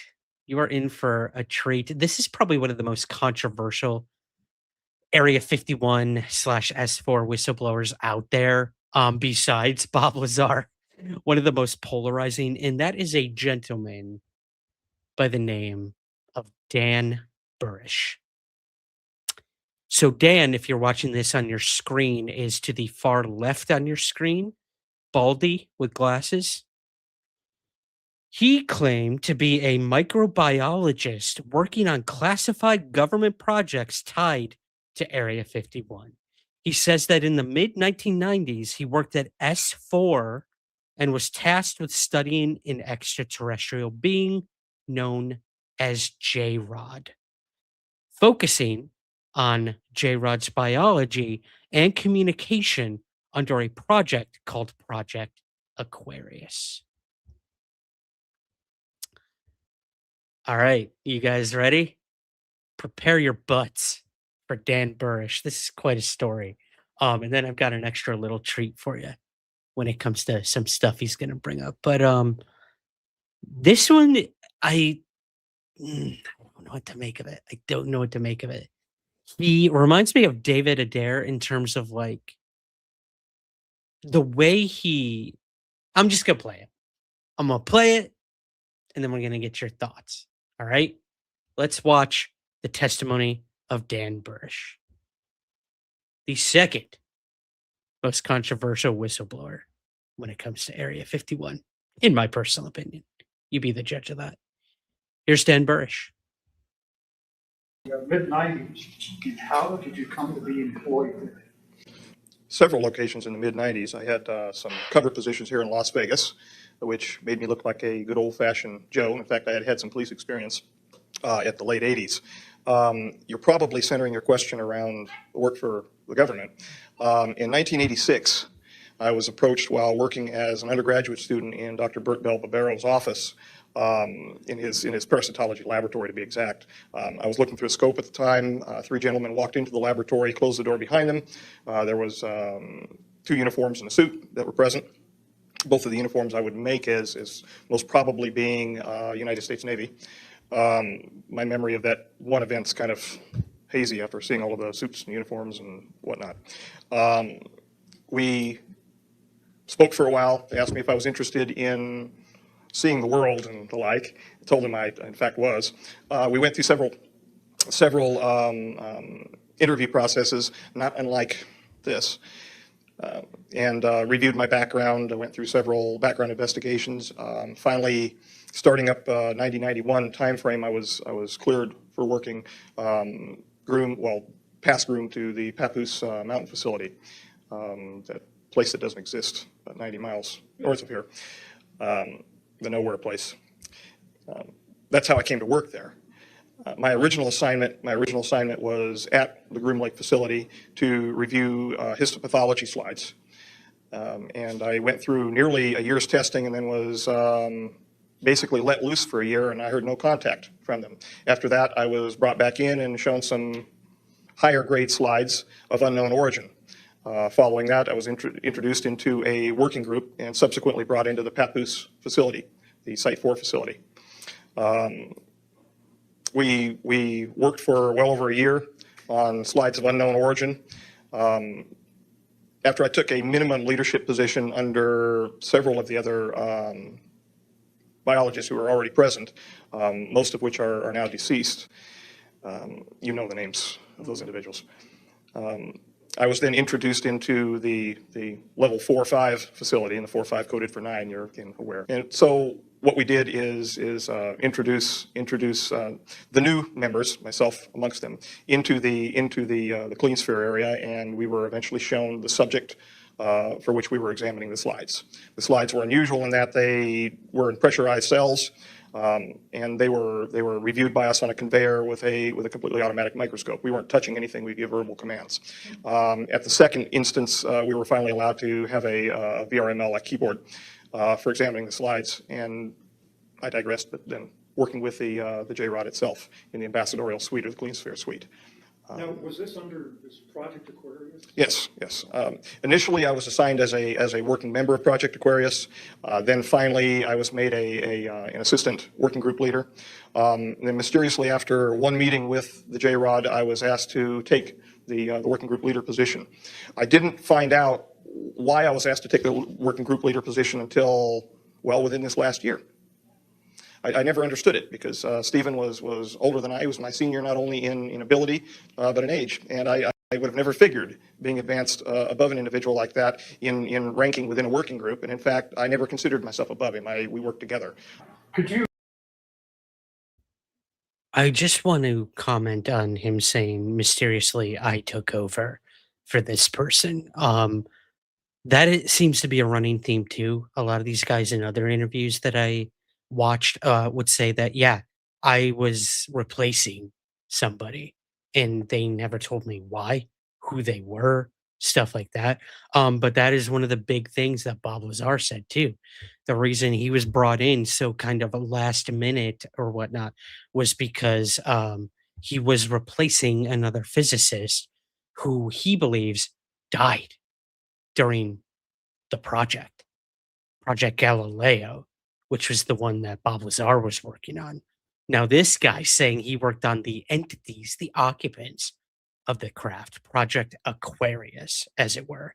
So I'm like imagining, was Project Aquarius in room 3 and Bob Lazar is in like room 7?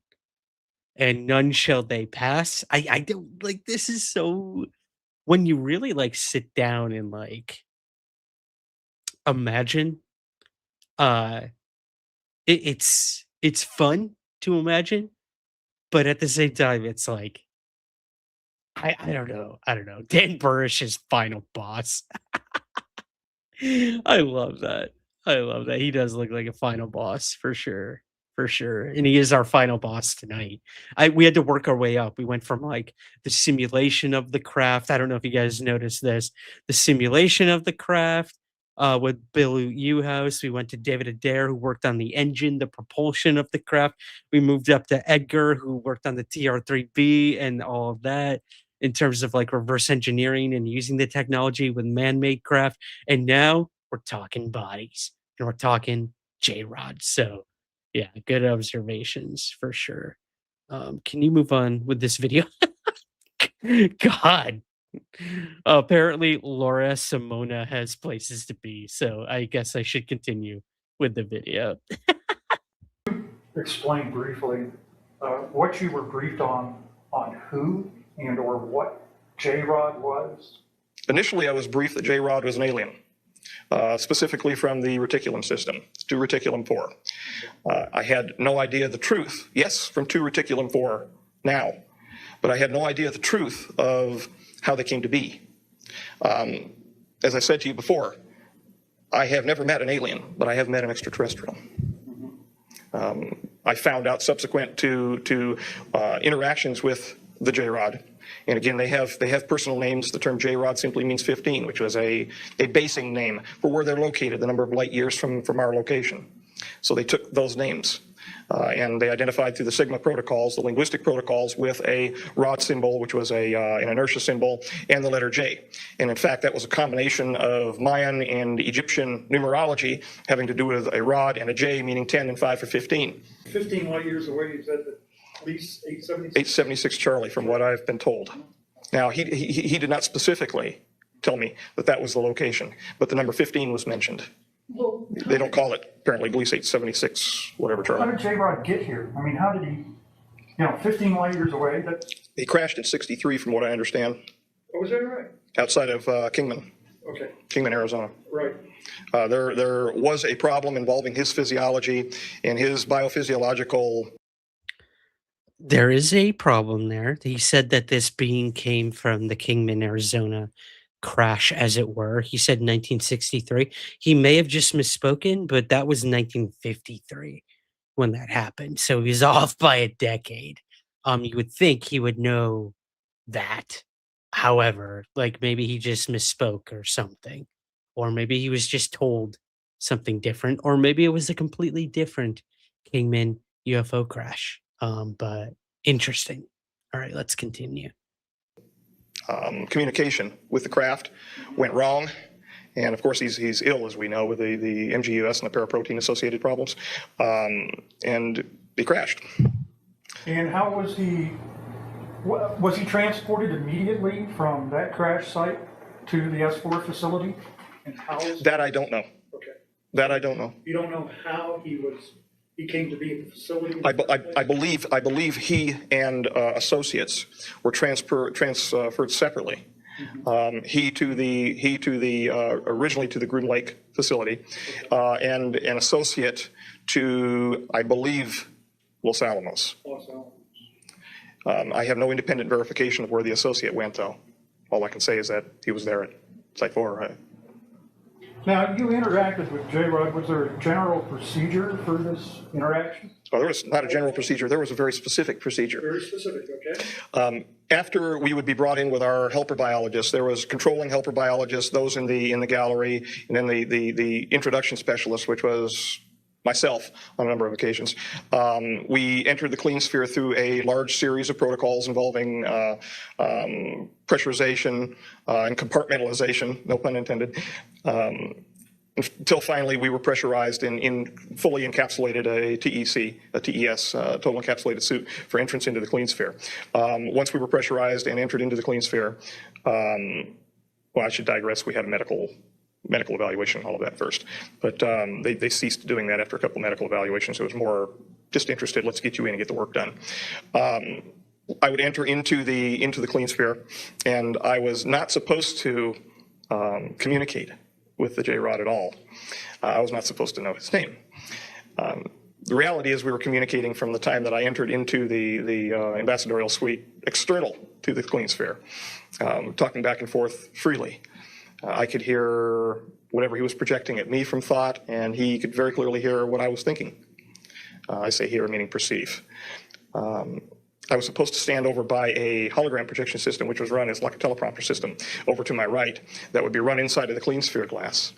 Hold my hand up and mimic certain signs. And it became a joke. It really did. It became a joke. Those folks who were watching from the gallery running the show thought that I was standing there and mimicking the signs, and this was the only communication underway. J-Rod was retrieved from a crash near Kingman.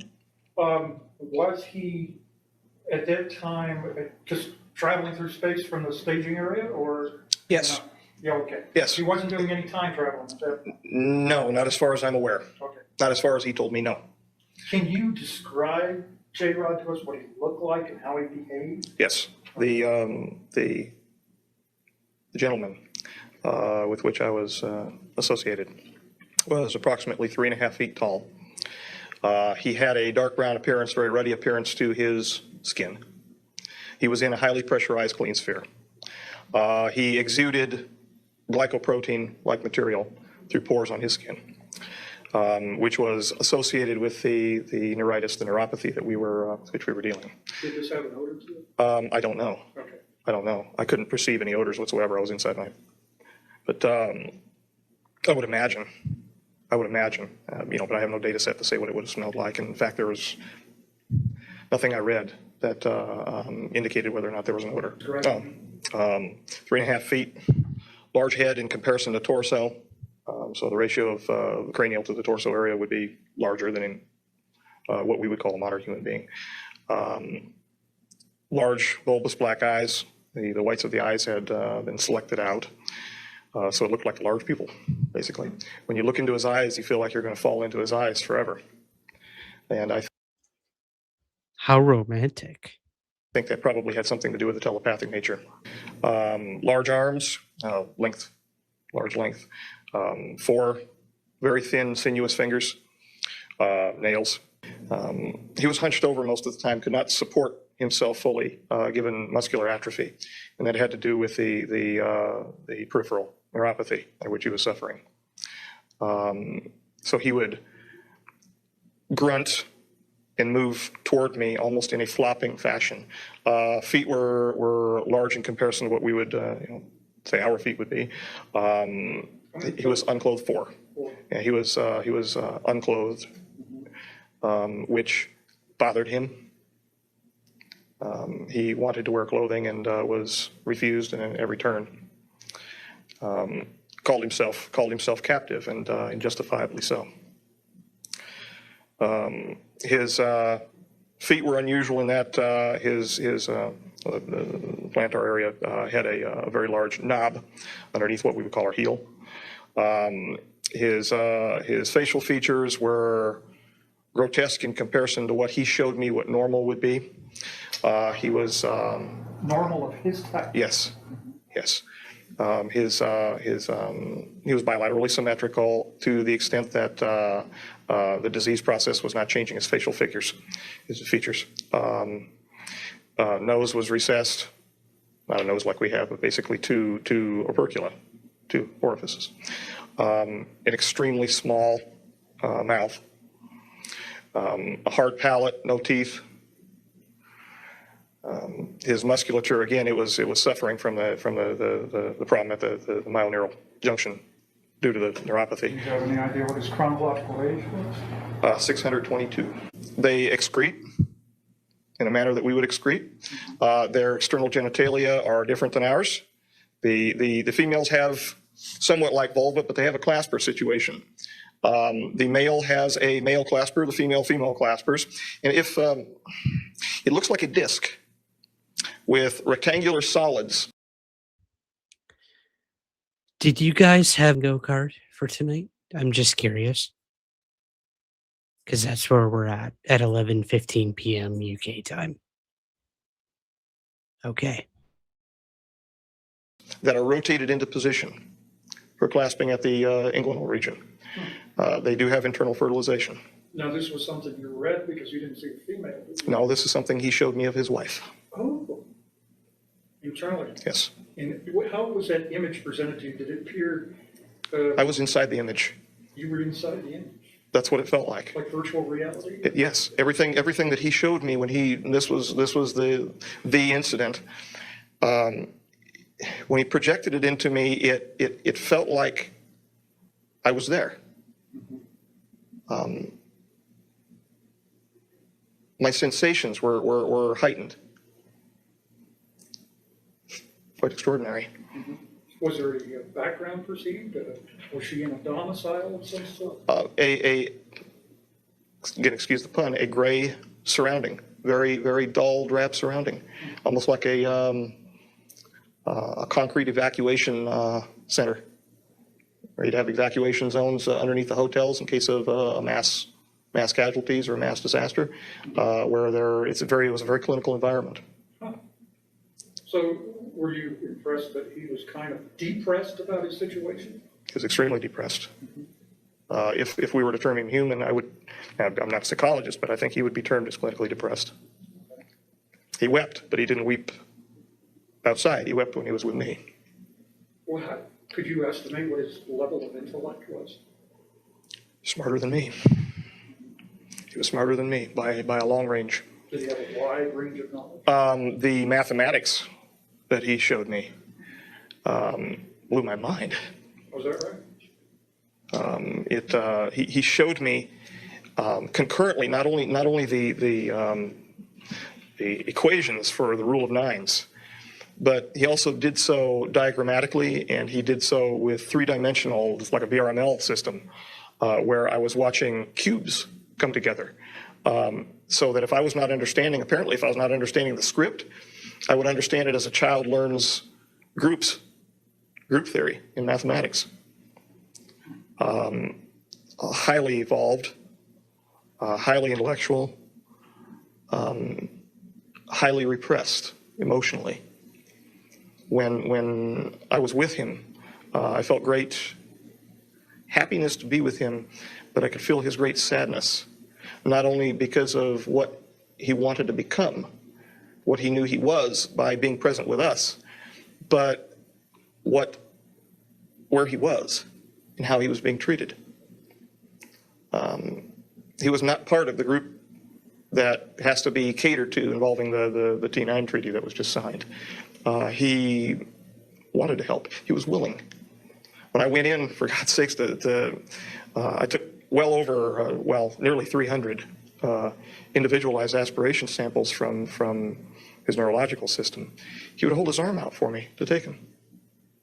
There was no pain medication. And whenever I would fire the introduction system to remove the sample, it was an aspirative avulsion system, he would cry, and then he would just stand there and look at me. There was a suction. Yes. Yeah. In fact, I would bring the sample after the initial removal from his tissues into the introduction system, and then approve it and move it from there to one of the helper biologists. Usually it was Robert, outside of the clean sphere, and then he would move it from there to be handled under our normal protocols. It was a level 5 past our the BNBL system. He'd just stand there and take it. Can you describe in detail the first time? Let's put an image up of J-Rod. I mean, obviously, alleged image and or composite, but I think it's good to just get an idea of like this alleged being that he was in telepathic communication with and doing tests on. I mean, pretty prototypical when it comes to an alien gray, big head, no ears, slits for a nose, deep black orbital eyes. This is J-Rod. Apparently, even Bill Uhouse brought it up in our first testimony that the beings that piloted the craft, the only one he knew of that the United States was in possession of alive was this J-Rod. So again, Hall of Mirrors.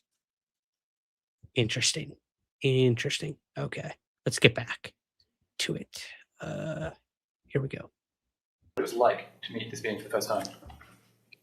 My original feeling was I was looking at a giant insect. It's the best I can just off the cuff. It looked like a giant insect, being dark brown and hunched in a corner, very insectoid in appearance. It almost looked like it had an exoskeleton. I felt afraid inside because I was always told that monsters weren't real. And now I find out they are, but they live in the heart of men. It was fear, excitement, complete astonishment. I just want to ask you a question about the telepathic communication, the nature of it.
Am I back? Can you guys see me? I don't know what happened. Everything just crashed all of a sudden right in the middle. We have been uh, get back to the video. That's so weird. I don't know what happened. Did we get maybe we got stricken by the digital copyright overlords. Let's see here. Stick with me, Dan Burisch. Where were we?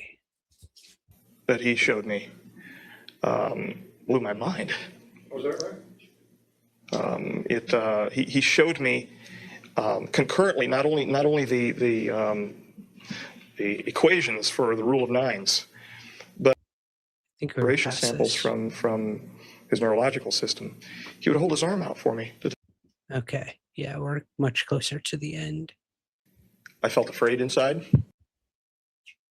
However, the cadence, it was fear, excitement, complete astonishment. Somewhere I just want around to ask you here. a question about the telepathic communication. The nature Sorry, of it. guys. What is it actually like to communicate with one who's being telepathically? What do you hear something in your head? Do you hear images, see images, or? I can hear my voice. No, you can hear yourself think.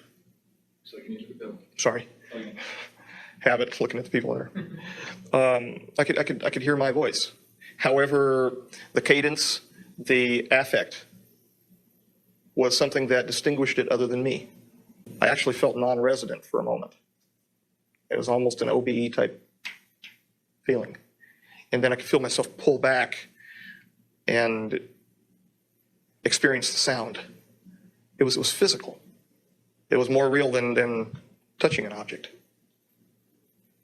And that's the only real time that I felt anything, more physical than physical. Is there a sort of conveyance of emotion during these communications? 100% emotion. If he was upset, I could feel his pain. It got to the point where, as I was doing the needle introductions, I could feel what he was feeling. So as I would inject the needle under the integument and find my proper location prior to removing the sample, I could feel the needle entering him. How successful were you in assisting this being medically? Temporary assistance, temporary relief of pain, temporary meaning weeks, temporary adjustment of muscle tone, and then flat out nothing. He got worse. The exacerbation, it got out of control again on him. Since then, there have been, and I'm not certain if he's resident there or not now, there has been a progress. We'll just say progress. Okay. There is the story of Dan Burisch and J-Rod. This guy reminds me so much of David Grush. He didn't miss a beat. Every question thrown at him, he responded immediately with like this urgency of a knowing. He didn't have to think about it.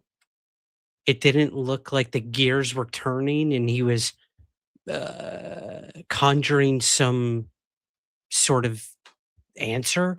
It seemed reactionary that he was remembering things. Interesting character. It's weird. I find myself at a weird crossroads where the most outlandish story of tonight is the one I believe the most. And maybe this guy is just one hell of a liar, as many think about Bob Lazar too. But he seemed so sincere and genuine when it came to what they were doing to this being. And it's interesting because, like, he felt bad about the examinations and the things they were doing to J-Rod. And then you flip that over and you look at, like, when aliens abduct human beings and they're experimenting on them, and they have absolutely no empathy for what they're doing to this human, traumatizing them, whether emotionally, mentally, physically. But it's for the betterment and the furtherment of their studies. It's like we're flipping that on its ass, and that's what's going on here. But you have the sense of human empathy by this microbiologist involved with all this. What a weird story. I've never looked into Dan Burisch. I've never heard this story before. I always kind of veered away from all this J Rod stuff, but I found it pretty fascinating. Pretty fascinating. And for some weird reason, we just shot up from 100 live viewers to like 200. I don't know how that happened, but thank you guys. Um, we're killing it tonight. I really do appreciate you joining us. Um, there is much more to the Dan Burisch story. We're only showing limited clips tonight, guys. These things are all like 50, 60, 90 minutes long. We'd be here for 10 hours. But I would highly suggest looking into all of these individuals, Googling them, coming up with your own decisions and whatnot. Bill Uhouse, David Adair, Edgar Fouche, Dan Burisch, and obviously Bob Lazar as well. But I want to play one more video that I think is pretty interesting, especially with Dan Burisch and J Rod, how he described the being and all of that. Do you guys remember the alien interview that came out back in like the mid 90s? I want to say I've got a little information here. The alien interview is allegedly, it was filmed in 1991. It depicts the medical and psychological interrogation of a non-human biological entity. The interview was conducted under the authority of the U.S. military and intelligence agencies. The footage bears classification marking DNI 27, which I believe is the Department of Naval Intelligence, I think. The material surfaced publicly in 1997, 6 years after it was allegedly recorded, and it was delivered anonymously by a source identifying himself only as Victor. Do you guys remember this? I want to play it. I want to play a little bit of it to give you more of a context of like what Dan Burisch may have been dealing with. Is this the J-Rod video? Who knows? But let's give it a watch. Just bringing back any traumatizing memories. So we're apparently looking at a being strikingly similar to what Dan Burisch described. ASCRB, the acronym. Yeah, good point. So what this allegedly is a EBE, extraterrestrial biological entity, being interviewed by intelligence officials and doctors. Clearly, there are no mouths moving. There is no verbal communication happening. Apparently, this was, as Dan Burisch would say, in the mind, telepathically. I think Bill Uhouse brought that up at one point too. I don't know, Pat. Was this proven a hoax? I don't know. But I remember it scaring the shit out of me when I saw it. Kind of like the alien autopsy and the, what was the one? The McPherson tape. Our good friend Dean Alioto did, the found footage movie. Welcome. Our good buddy Darren from Osaka is here. He's coming out with a podcast, by the way, guys, all about Japan. Throw a link to anything you can in the chat here, Darren. I cannot wait for you guys to see what he's been cooking. When biologists capture, tag, and tag blood samples from animals, it's usually pretty swift and mechanically done. I would say devoid of outward empathy, even though that is not the intention, he says. So when you're watching this alien interview, it looks like the alien is suffering. Something's going on. As Dan Burisch would say, it would get very weak, fatigued. And here you go. The doctors are coming in to check on it. Oh, this is so scary.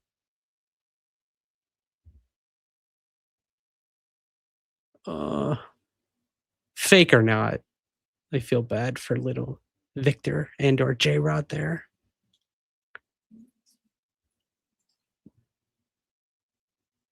Similar to the photo of J-Rod you showed, but a little different, Amanda says. Yeah. Obviously, yeah, these are all composites and examples. Egg Nigma says it's a puppet. I could see that for sure. Yeah, there's this researcher named Jon Stewart, not to be mistaken with The Daily Show, but a guy named Jon Stewart who is like a former politician / professional wrestler, now UFO expert, apparently self-proclaimed. And he stands by this video 100%. You cannot talk him off the ledge of doubt when it comes to this. He firmly believes it. But oh God. Okay, enough.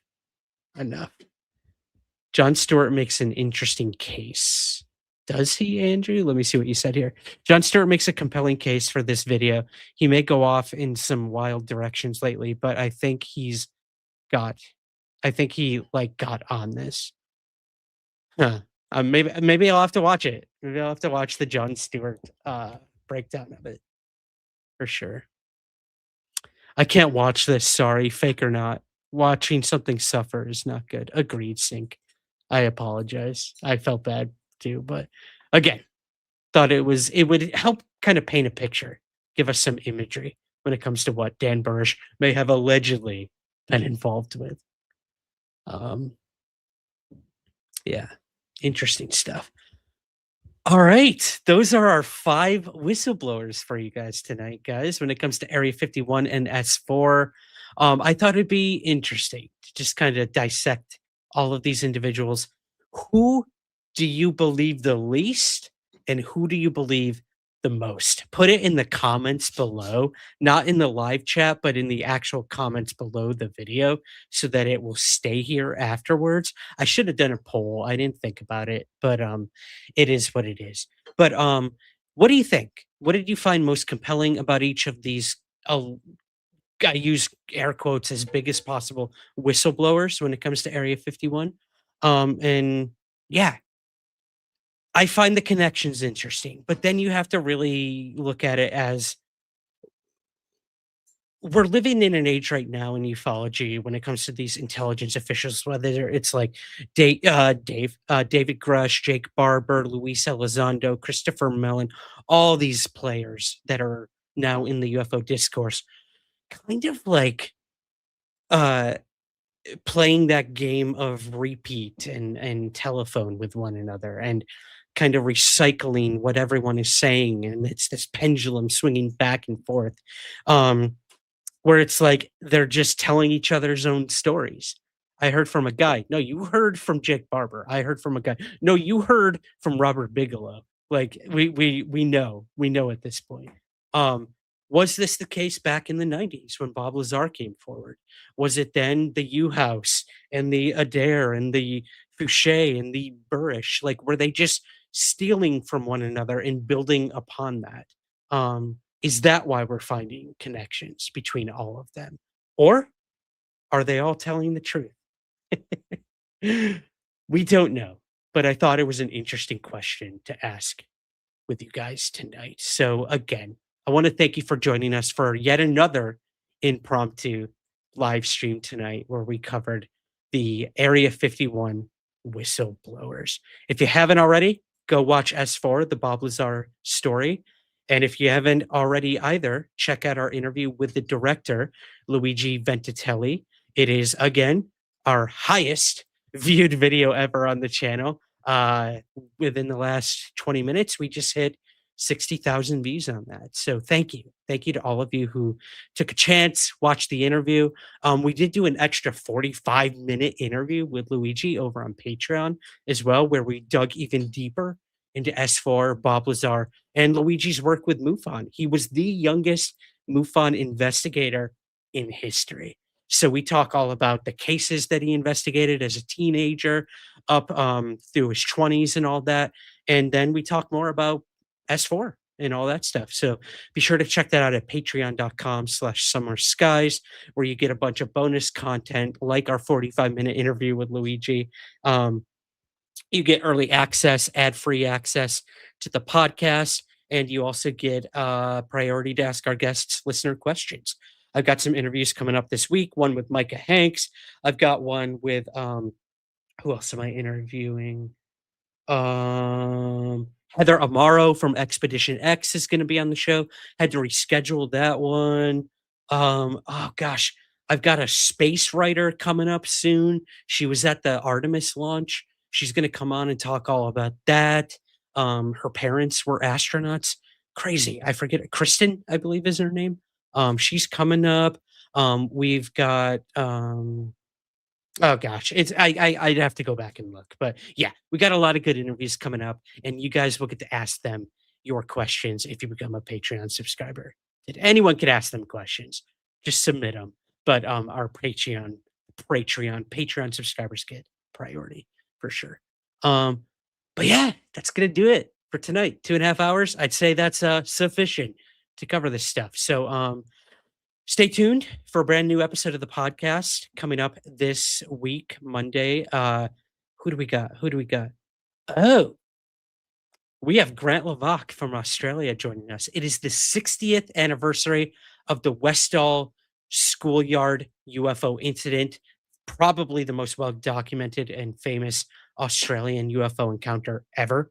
And Grant is going to come on and talk all about it. He's interviewed a bunch of the primary witnesses. So we're going to show exclusive interviews with those witnesses for you guys. And we're going to walk through the entire Westall event. So be on the lookout for that. You will get early access to that episode as well by becoming a Patreon subscriber or Apple Premium subscriber. Click that subscribe button at the top if you're on Apple. Go to patreon.com/summerskies for everything else. But that is it. That is it. I promise. We're going to get out of here. Did any of these guys work at Area 51? You let me know in the comments below. And I want to thank you guys for joining us tonight. Rate, review on Apple and Spotify. Leave a comment. We'll read it out on the next live stream. We truly do appreciate that. Every rating and review gets us more visibility and helps us find more curious minds out there. So truly appreciate you doing that for us. And like and subscribe here on YouTube if you haven't already. Really like having you guys here. A bunch of new people in here. I love it. Really appreciate you guys checking us out. So thank you. Thank you for joining us tonight. And I will leave you with our mantra here. And that is, keep your feet on the ground, but never stop searching somewhere in the skies. Take care.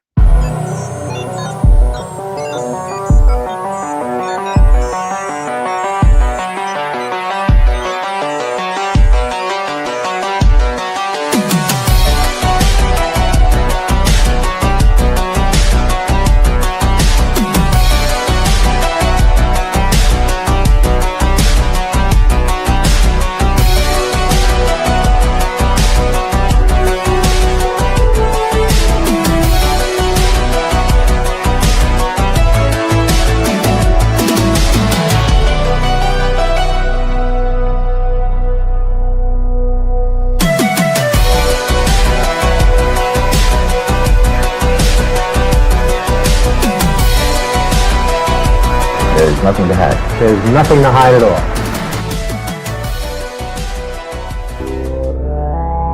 Spectre Vision Radio.